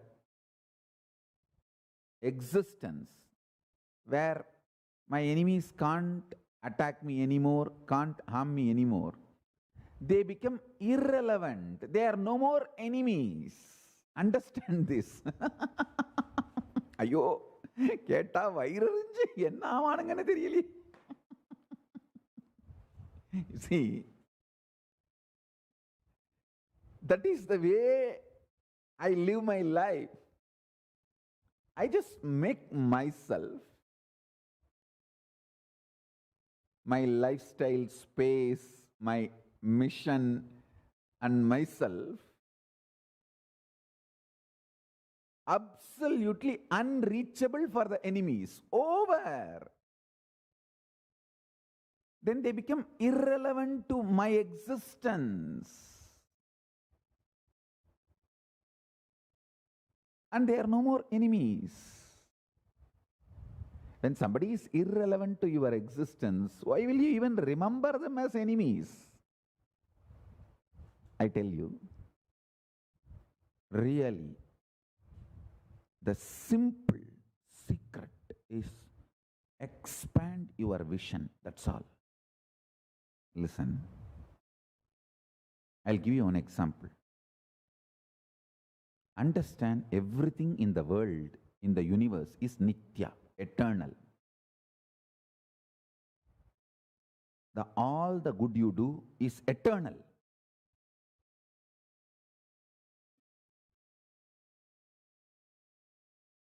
It comes with you forever. Same way, all the bad you do comes with you forever.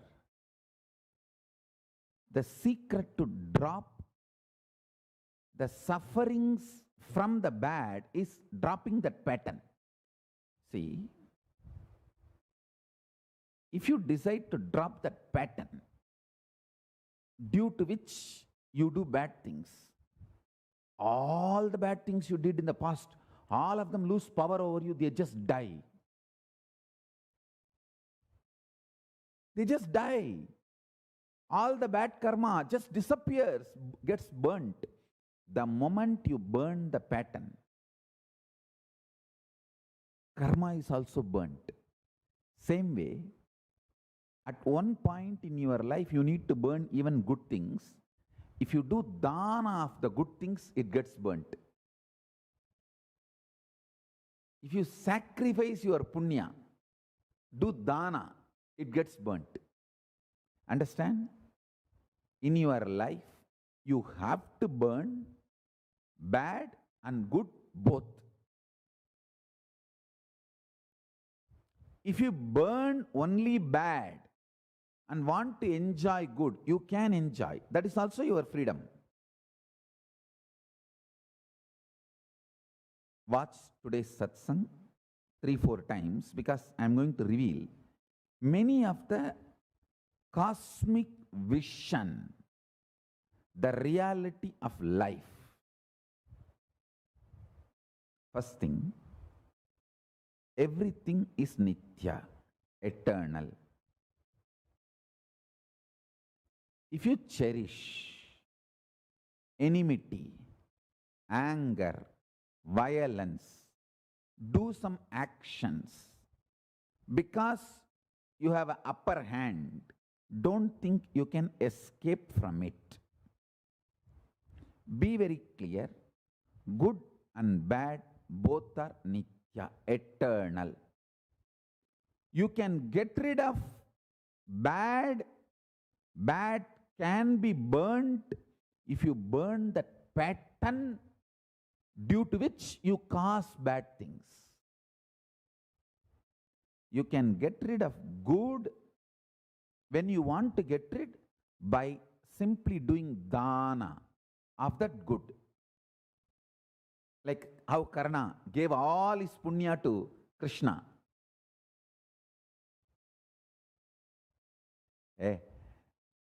Being a great devotee, Arjuna got Vishwarupa only for a few seconds. Karna had Vishwarupa Darshana, and in that space he was given liberation. Karna moksha is not an ordinary joke, I tell you. Karna moksha is the absolute compassion of Krishna. Krishna, in his element of compassion, is Karna moksha. Because how much Karna abused Krishna, I know. The way Karna, just to please Duryodhana. See, Duryodhana abusing Krishna is nothing, because everyone knows Duryodhana is shit. But Karna is a man of a character, strength and glory, and certain charisma and energy. When a personality like Karna abuses Krishna, it's a real insult, real abusal.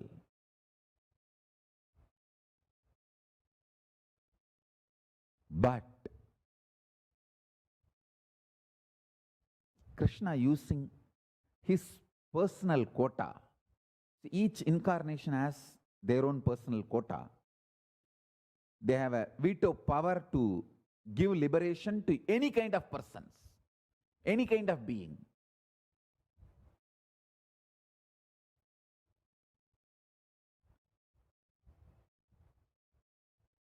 So, Krishna has decided to give liberation to Karna for various reasons, because he himself planned and took that Surya Kavacha and Surya Kundala from Karna's body to protect Arjuna.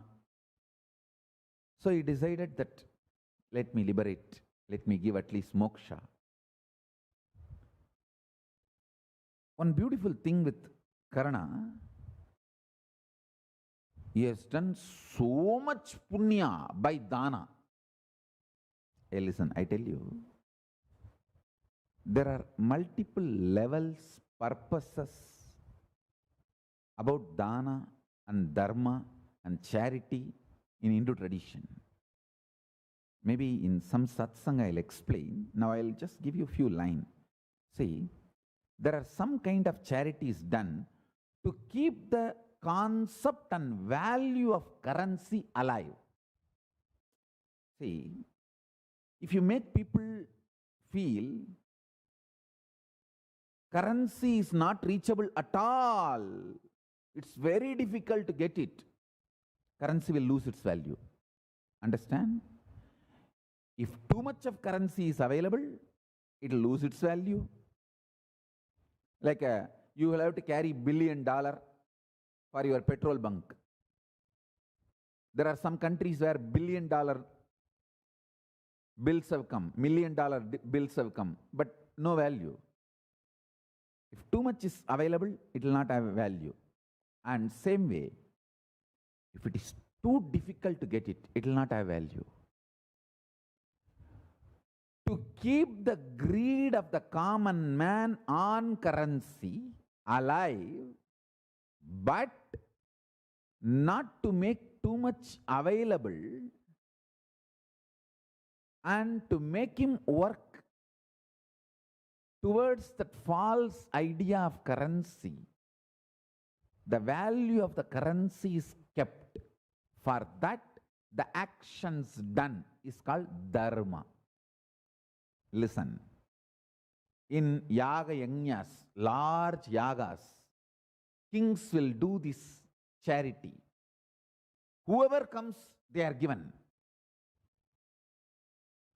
That is actually the way of keeping the currency's value alive. Whatever the king decides should be valued in his country, he will do that as dharma. It is dharma with the purpose of keeping the value of that currency alive in the society.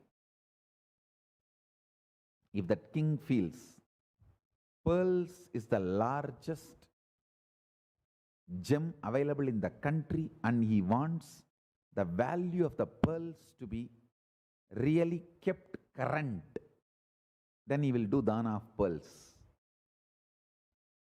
So the whole city knows, wow, pearls are important, pearls are important, pearls are important. Understand? What I am talking is a very subtle economic principle. Listen, all the big charity done by the big billionaires, trillionaires is just this. They want to keep the value of the currency. They want to make a common man still have hope of achieving currency, so he is forced to work continuously. Listen, I will never believe the charity of trillionaires. If you are having the charity mind, you will not be waiting to make trillions and then start your charity. All right, let's not get into that subject. Leave it. Let me talk about only how the Hindu kings kept the currency current. Currency will be kept current only if the greed and hope is kept alive. See, neither people should have too much, nor they should lose hope that they are never going to get it. So the currency can be kept alive, currency can be kept current only if there is a balance between availability and non-availability. To keep that balance, certain actions are done as a homa, yaha, yajna. A large kind of charities are organized. See, in Hindu tradition, it says that kings from multiple nations will come with the best things available in their kingdom and do large quantity of charity in Kumbh Mela. For example, the Pandya Raja will come with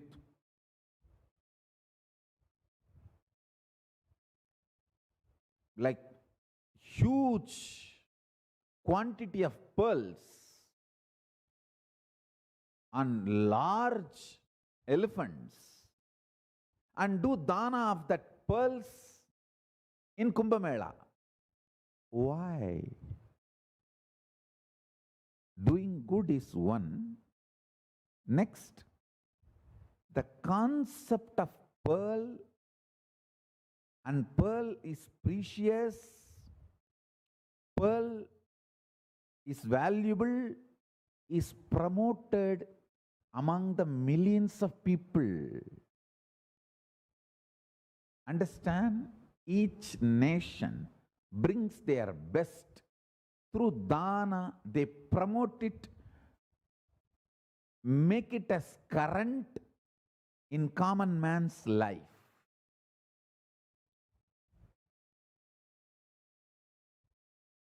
Same way only the diamond. All the precious gems are kept alive and current. Chola Raja will go with large varieties and different kinds of rice. And not only give food, give charity of the grains also. Pallavas will go with large, various quality and quantity of silk dress and establish their brand. Understand?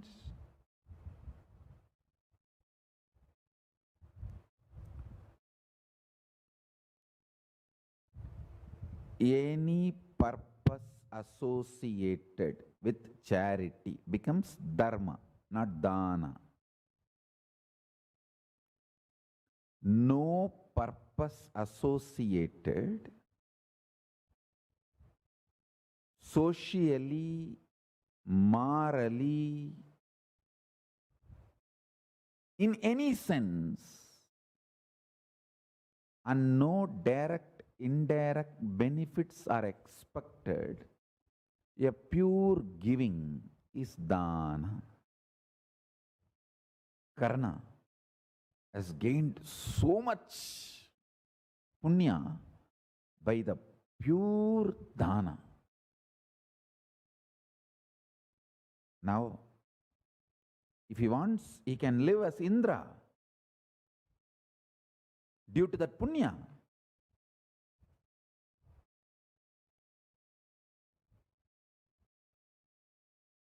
But Krishna knows liberation, enlightenment, moksha is much more than living as Indra. And he goes and stands in front of Karna. Last moment. And asks Karna, give me all the punya you have earned. Please understand, Karna knows it is Krishna, not some ordinary Brahmana. He knows it is Krishna. Read Mahabharata. When Karna gives dana, that whole statement clearly shows Karna knows it is Krishna. I tell you, listen.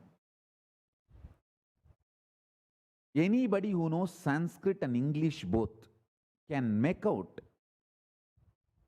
in my being, this whole satsang is going on in Sanskrit, I am translating in English. The structure of the statement I am making, the structure of the statements I am making, the sandhi samasa connections, and the places where I am connecting the statements and ideas, places where I am leaving it without connecting them, assuming you will connect and understand, this whole flow If you know Sanskrit and English, you can simply make out, I am thinking in Sanskrit and speaking in English. Actually, I am not thinking. It is getting downloaded. That's the truth. It is getting mapped in Sanskrit and getting translated into English. You just see, read the transcript of my satsang or listen intensely the way I structure the statements.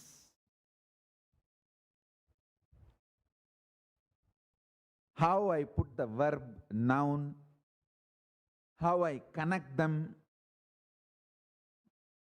This whole flow, you can simply read and see. See, the language I am talking, the words I am talking, the words I am uttering, maybe English words, but the grammatical structure is Panini's. It is not the English grammar. Understand? Anybody who knows even little Sanskrit and little English can understand this truth I am declaring. Watch any of my satsang. You can see very clearly the Panini Sutra, Panini's grammar-based structure, the statements formation using English words is my satsang. Whether I speak in Tamil or English, in Tamil satsang also, complete Panini's grammar, Panini's sutras, that Mahabhashya structured statements formation using the words which is used in Tamil language. Actually, 60% are Sanskrit words, and in those days there was no separate like a Sanskrit words and Tamil words. It's one and the same, both from the same root. So I don't want to get into that fight. Let me be very clear. Listen, whether I speak in English or Tamil, the fundamental statements I form, the way I develop my logic, the way I connect the concepts, everything, if you see, you can very clearly see inside it is going on in Sanskrit and outside it is being spelled out in English.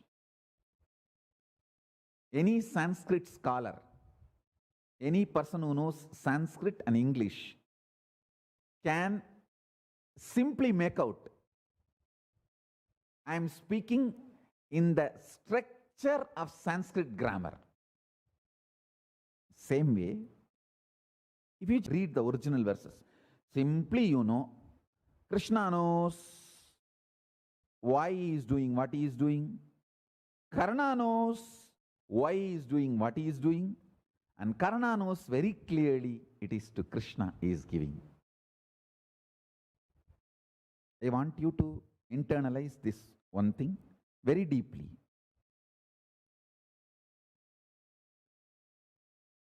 The way I form the structure, the way I connect the logic,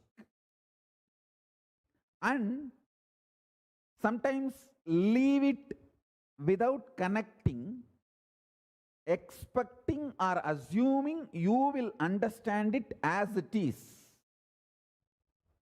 You will connect it and grasp it.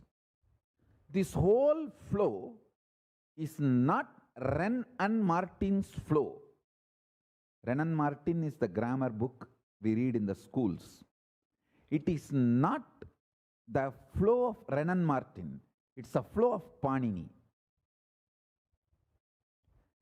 I use English vocabulary, but the grammar structure, grammar format, grammar foundation of Panini. My statement formations are more closer to Tukrunjkarana than Renan Martin.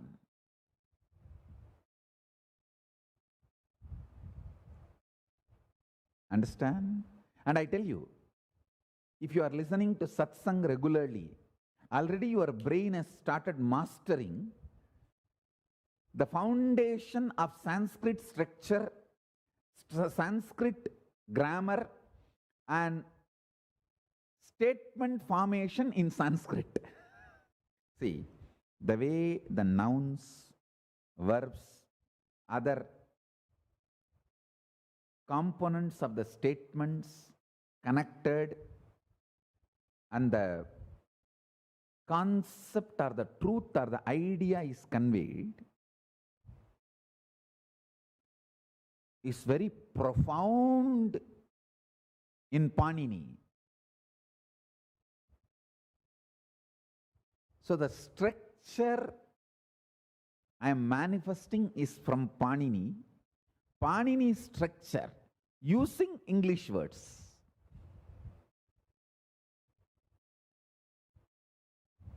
That is why all my satsangs, digital translation, translating based on computer will be too easy.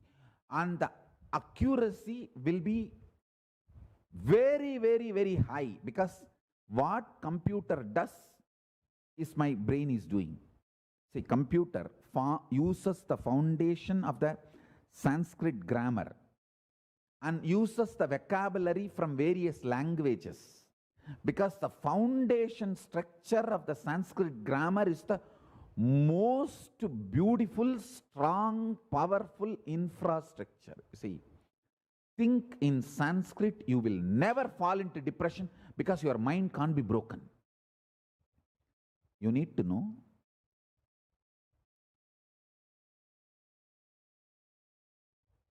your body is very important for your life, because only through your body you are enjoying your life. Same way, your verbal structure inside is your mind. If you constantly repeat inside that you are healthy, happy, blissful, in next 3 months you will see you are really, you become that. If you constantly start repeating, I believe I am depressed. If you repeat that for 3 months, you will become that. So consciously, the words you empower and repeat inside you is your mind. That is why I insist on learning a little bit of Sanskrit, because a Sanskrit grammar mind, very difficult to break. Actually, it can't be broken. That's the truth. If it can be broken, you are not thinking in Sanskrit. You may be a scholar in Sanskrit, but thinking in Sanskrit is different. I don't think, there is no thinking in me, but the mapping happens in Sanskrit. You see, pick up my earliest available video. I think earliest available video we have, my satsang is something like 2001 or 2. Pick up that. That's in Tamil, I think. From that video till today's satsang, analyze everything. Whether I spoke in Tamil or English, both language. See the way the Sandhi, Samasa, verb, noun, organizing,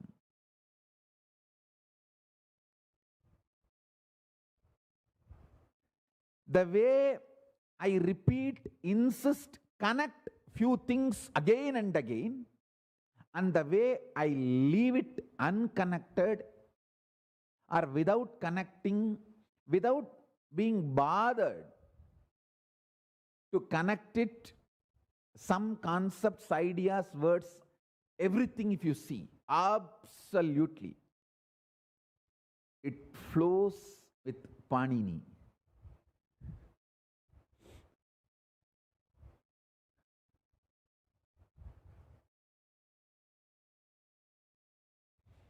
Sarve sarvartha vachakaha yoginah pakshe. Patanjali writes in Vyakarana Mahabhashya, Sarve sarvartha vachakaha yoginah pakshe. All words give all meanings from the perspective of an enlightened being. So, an enlightened being is perspective of understanding of statements or sentence is completely holistic. Understand?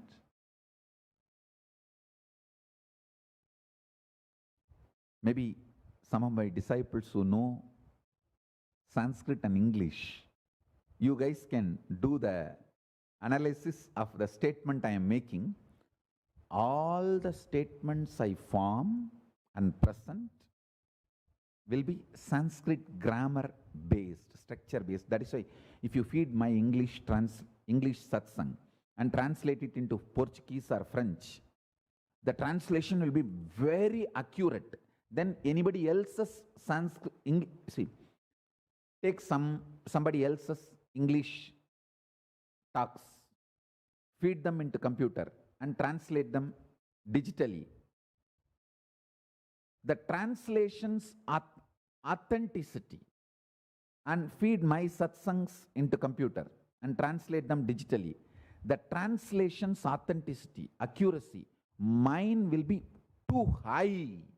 The reason is computers themselves are programmed to follow the structure base of Panini, because that seems to be the most perfect, comprehensive, best possible structure for translation into any language in the world.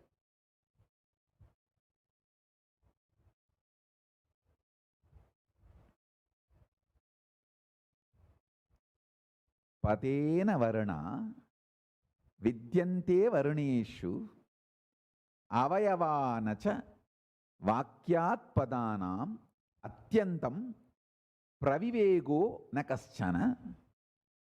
There are no syllables in words, there are no parts in the syllables. There is no meaning when you break a sentence part by part, because Shabda Brahman is akanda, unbroken.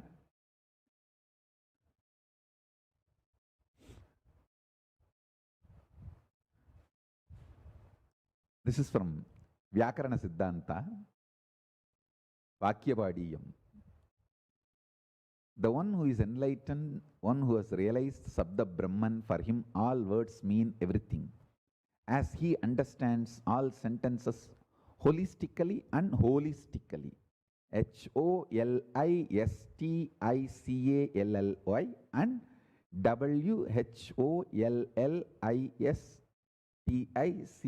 and WHOLLISTICALLY. Listen. Now let me convey the truth I am trying to convey. If you read the original verse, when Karna is giving his Kavacha Kundala to Indra, the way he addresses the receiver, it shows very clearly Karna knows it is Indra taking dana with the ulterior motive. The sarcasm Karna is expressing when he is giving dana, and the reverence with which he is addressing the receiver, you can see very clearly Karna knows it is. The reverence and devotion he demonstrates in the words. Karna knows it is Krishna receiving. Listen carefully. Listen.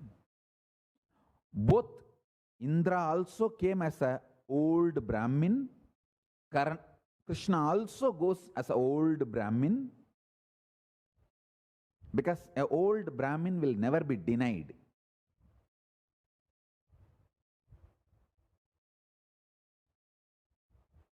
Both come in the same disguise, but if you read the statements of Karna, you will know very clearly he is not getting cheated. He knows to whom he is giving and the side effects and after effects, but giver is a giver, is a giver. Mahadani Karna. I think that Surya's DNA, Surya's quality of giving is in the DNA of Karna.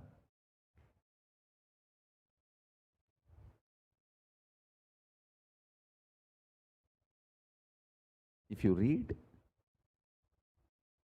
the statements Karna uttering when he gives his Kavacha Kundala armor to Indra, and the statements Karna is uttering when he gives his punya to Krishna, you will see very clearly Karna knows what he is doing and to whom he is giving. Anyhow, Krishna receives it and gives liberation. And I tell you, actually I wanted to explain the glory of Krishna, but I ended up in explaining the glory of Karna. Anyhow, here both need to be glorified for their role in this whole psychodrama.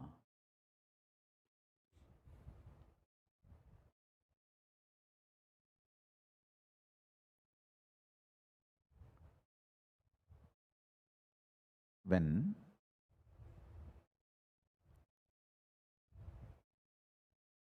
Karna gives all the punya, immediately Krishna reveals his Vishwarupa, one side giving moksha to Karna, other side telling Arjuna, now send the arrows, because all the Arjuna's arrows were not affecting Karna, because Dharma Devata is punya. The punya of Karna was protecting him. No arrows were able to touch. Now Krishna has taken away all the punya. So Arjuna's arrows killed Karna. And Krishna liberated Karna. Understand the truth I am trying to convey to all of you. All punya you earn, if you don't want them, just by dana you can get rid of it. All sins,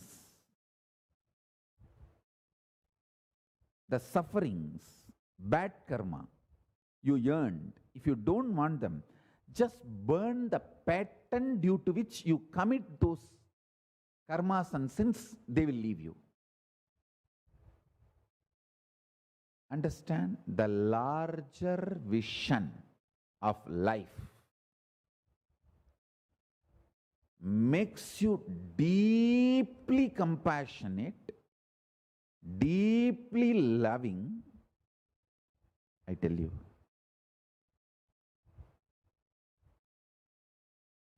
Krishna's sacrifice is more than his life.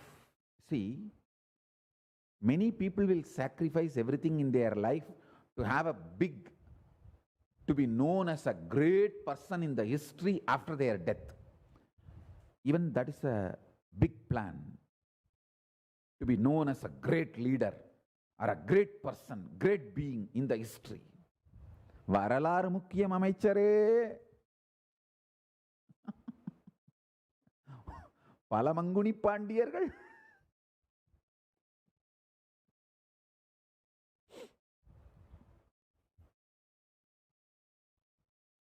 So understand, many people will do many sacrifices while they are alive to be remembered as the great personalities in the history down the line. But Krishna, knowing forever he will be called as womanizer, he sacrifices his brand by giving life to 16,000 women he rescued from Shishubala's palace. Listen, I tell you,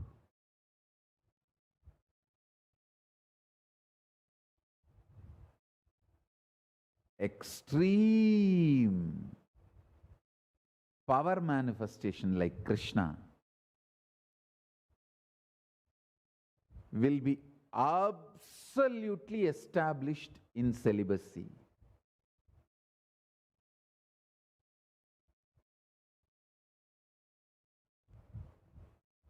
Fools and dash dash dash are those who think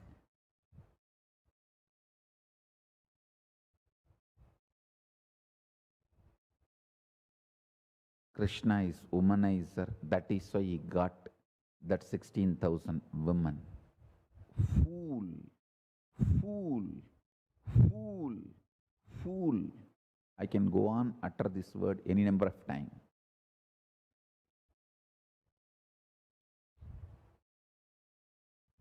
He rescued them. They were the haram of Shishubala.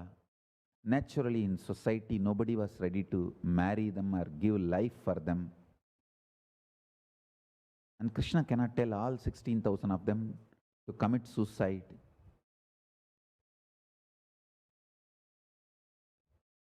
He gives them, don't worry, you are all my patnis, my ardhanginis.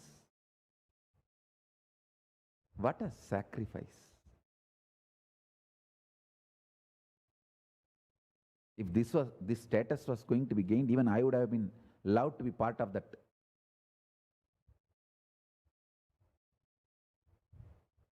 gang, that team. Where will you get the status of Krishna's patni?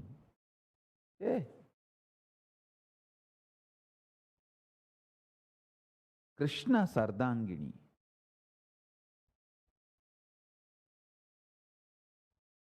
Sorry, it is not Shishubala, it is Narakasura. From Narakasura, he rescued them. Mahabharata mentions as Narakasura. Factual correction.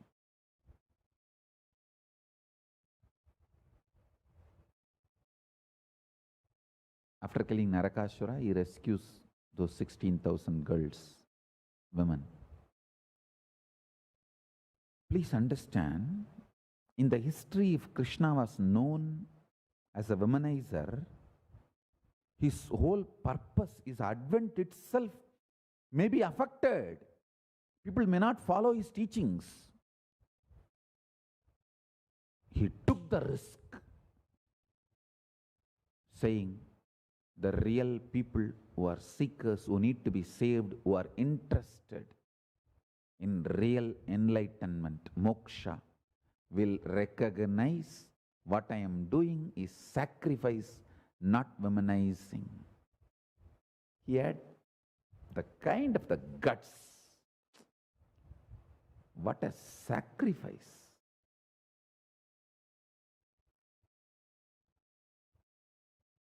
I tell you, if you are a devotee of Krishna,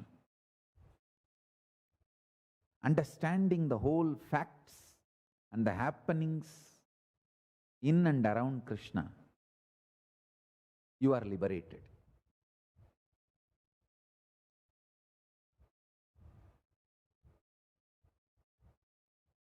Because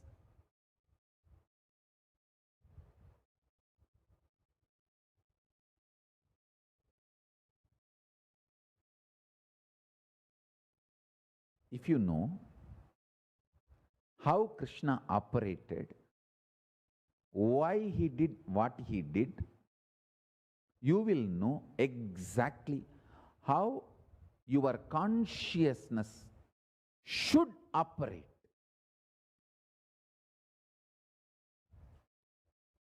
As I said, I may be uttering the English words, but my foundation grammar is Panini. Same way, if you understand Krishna, you may be living in the modern world, but your foundation will be Paramashiva, the enlightenment. Your consciousness will be Paramashiva.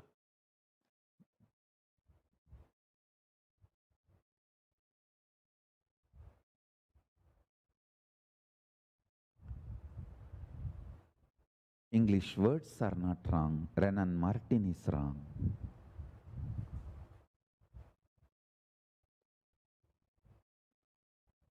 Living in the modern world is not wrong.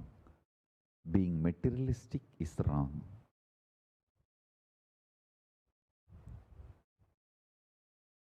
Understands Krishna is absolute sacrifice, love.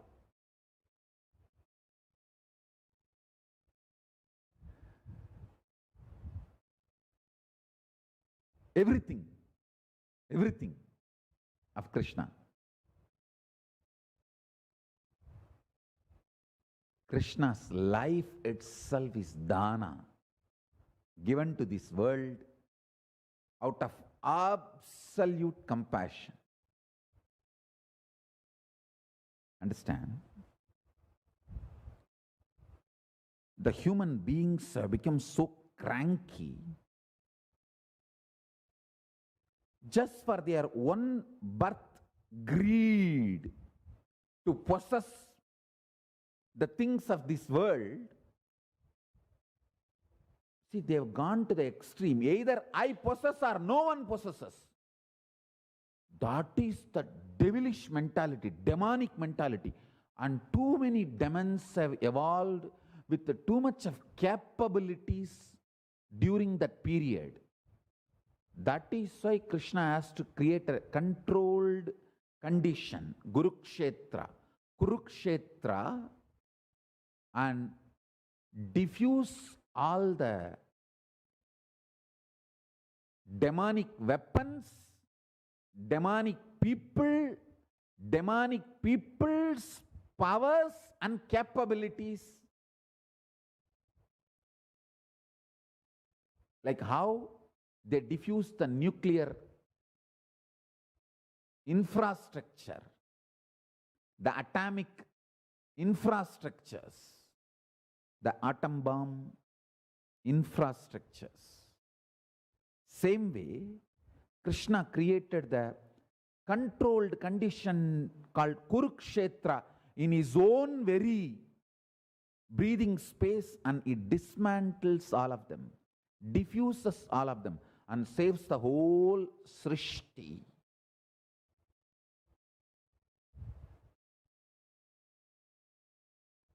He saves the Srishti by diffusing all of it, and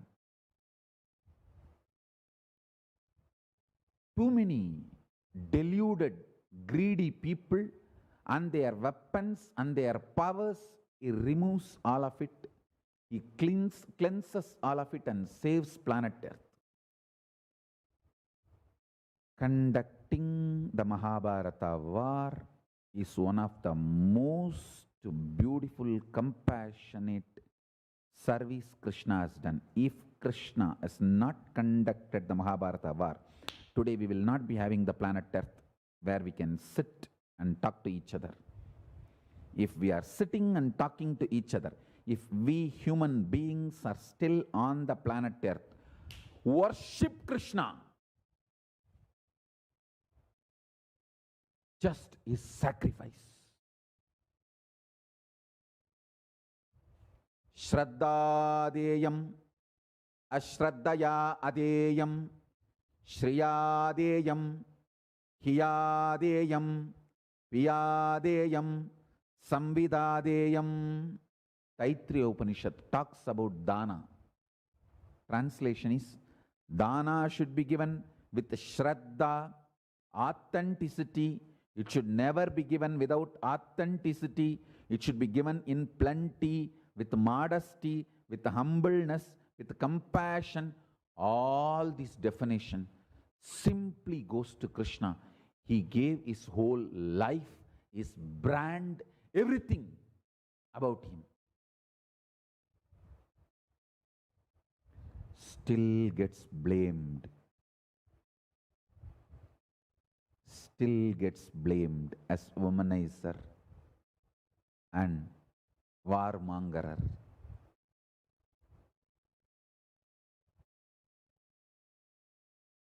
See, when demonic people like either I possess or no one possesses gets weapons, they destroy the whole world. The Srishti would have been destroyed if Krishna did not conduct the Mahabharata war and diffuse all the weapons, powers demonic people had.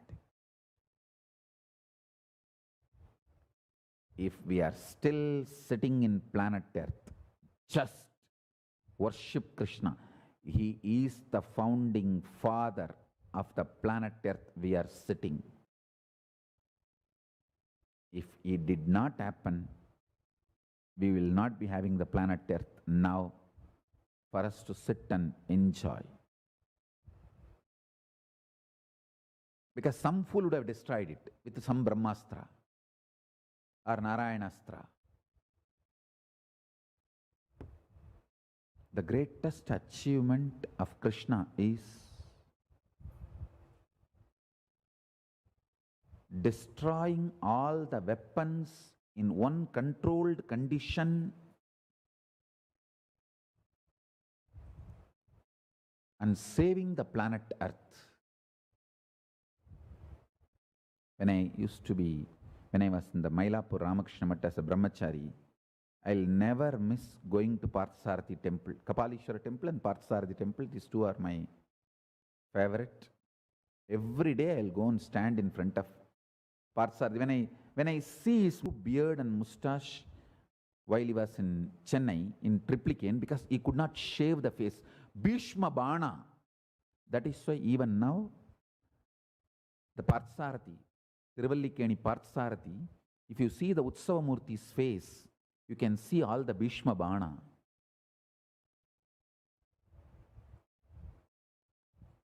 After the war, Krishna came for rest to Chennai.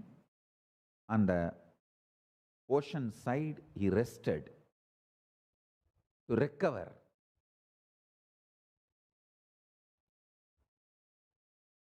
So that is the Triplicane Parthasarathi temple. That's the only temple I think Krishna is with mustache, beard. Because he was recovering from all the wounds. He could not shave. I tell you, whenever I see the Parthasarathis mustache and the Utsava Murti of Parthasarathi, tears used to roll in my eyes. What a compassion. Just you took the arrows and saved the planet Earth. Just to keep the planet Earth alive for all of us. You took everything on your face.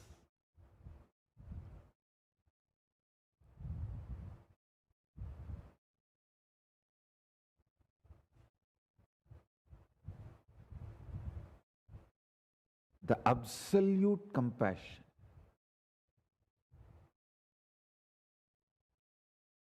I want to build one temple for Parthasarathi. Any one of our temple, I will install Parthasarathi.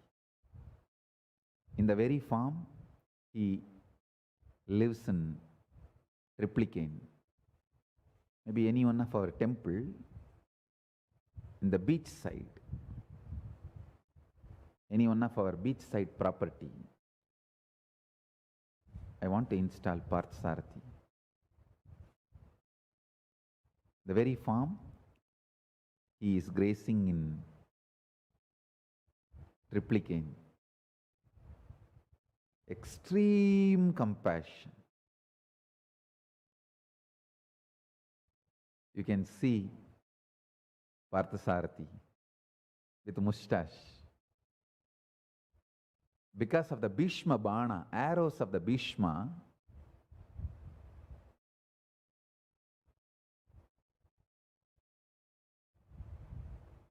so much of wounds on his face, he could not shave. He just left there. He grew beard and mustache. The whole family is with him, taking care of him in Triplicane. If you see in the Garbha Mandir itself, the whole family is there. Parthasarathi.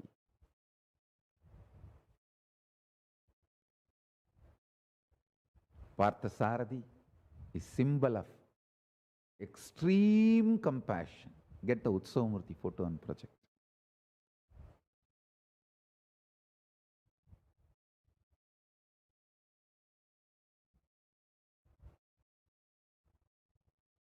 Here you can see Parthasarathi. The original photo of the Utsavamurti of Parthasarathi. You can see in the face all the Bhishma Bana, how it has hurt the face, and almost like a features are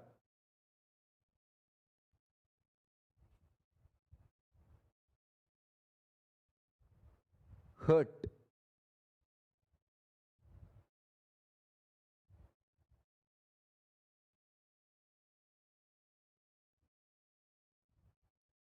You can see the close-up,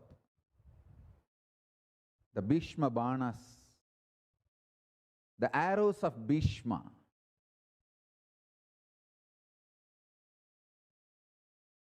Understand?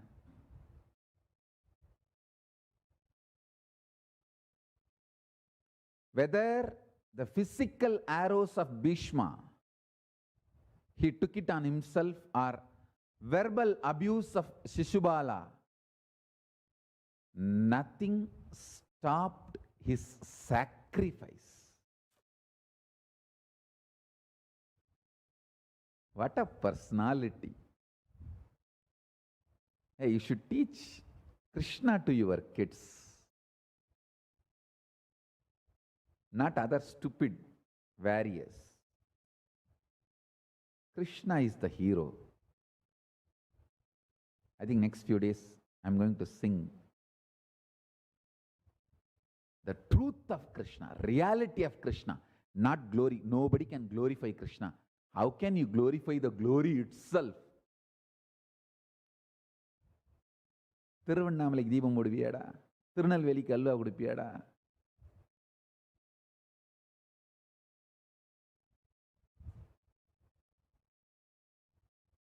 You can't glorify the glory itself. I'll speak the reality of Krishna as he blessed me, so you can all understand and experience Krishna. I tell you, like how, even though I am using English words, but fundamentally I am a Sanskrit grammar, Panini Sutra. Same way, if you understand Krishna, even if you live in this world, your foundation will be Paramashiva. To live as Paramashiva, understand Krishna.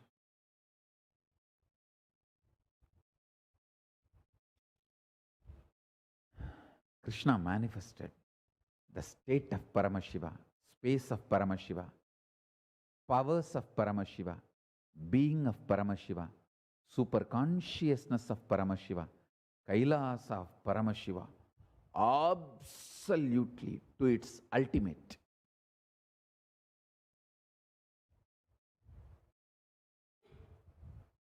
The powerful weapons existed at that time, Brahmastra, Narayanastra, Brahmanandastra, Bhargavastra, Pashubhadastra, Brahmashirsa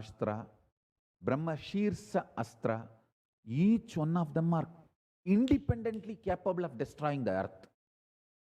But too many demonic fellows had possession of these weapons. So any one fellow goes crazy, will destroy planet Earth. It was on the verge of collapse. Any day, the planet Earth will be destroyed. Any one guy going crazy. So that is why Krishna has created a beautiful controlled conditions and diffused, destroyed everything.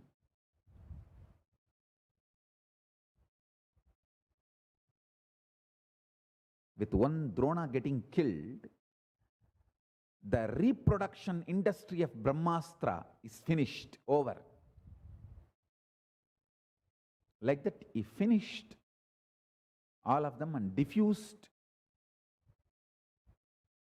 and saved the planet Earth. Parthasarathi is responsible for the planet Earth we are enjoying. Everything belongs to Parthasarathi, which we are enjoying.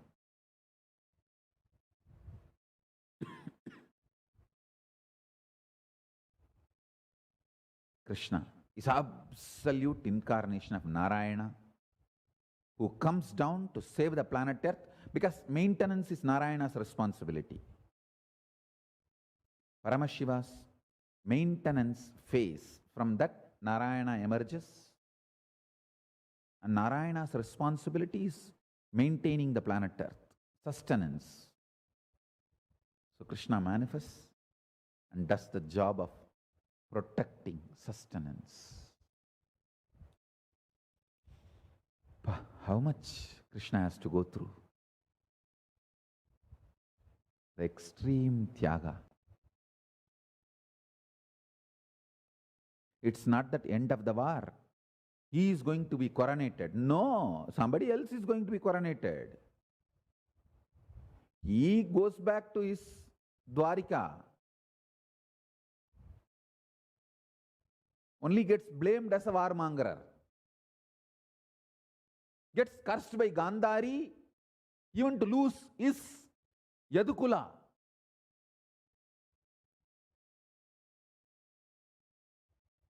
So finally, he tells the Surya Vamsa, see, the Orissa, the Kalinga was ruled by Surya Vamsa. He tells the Surya Vamsa people to keep his Jiva Samadhi. His body was handed over to Puri.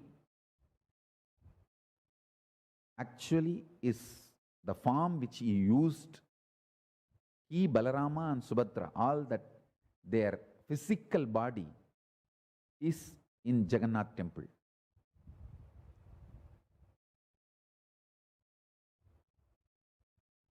The Jagannath deity represents the physical body used by Krishna, Balarama and Subhadra.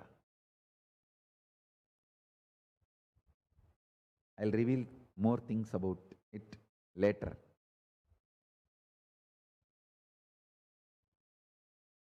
Every way,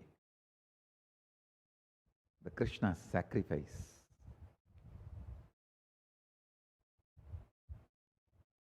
Let's celebrate Krishna. So, 11th night, 12th early morning is Janmashtami, but cosmically it has already started.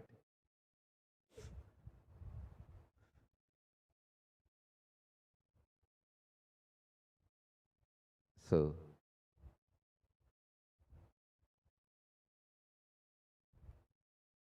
I want all of you to practice that mirror meditation I gave you yesterday.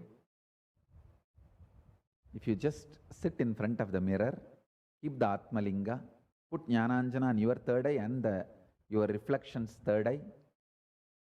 Remember, now the cosmos is expanding and expansion is accelerated with that Maha Shabda.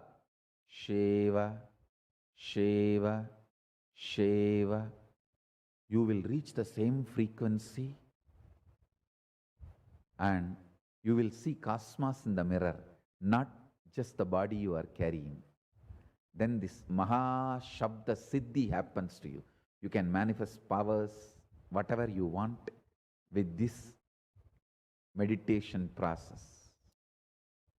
Please do it for next few more days. So with this, I bless you all. Let's all radiate with integrity, authenticity, responsibility, enriching, causing, living Shuddhatvaita Saivam. The state, space, powers, being, superconsciousness, and Kailasa of Paramashiva. Paramashivoham. Om Nithyananda Paramashivoham. The eternal bliss. Nithyananda. Thank you. Be blissful.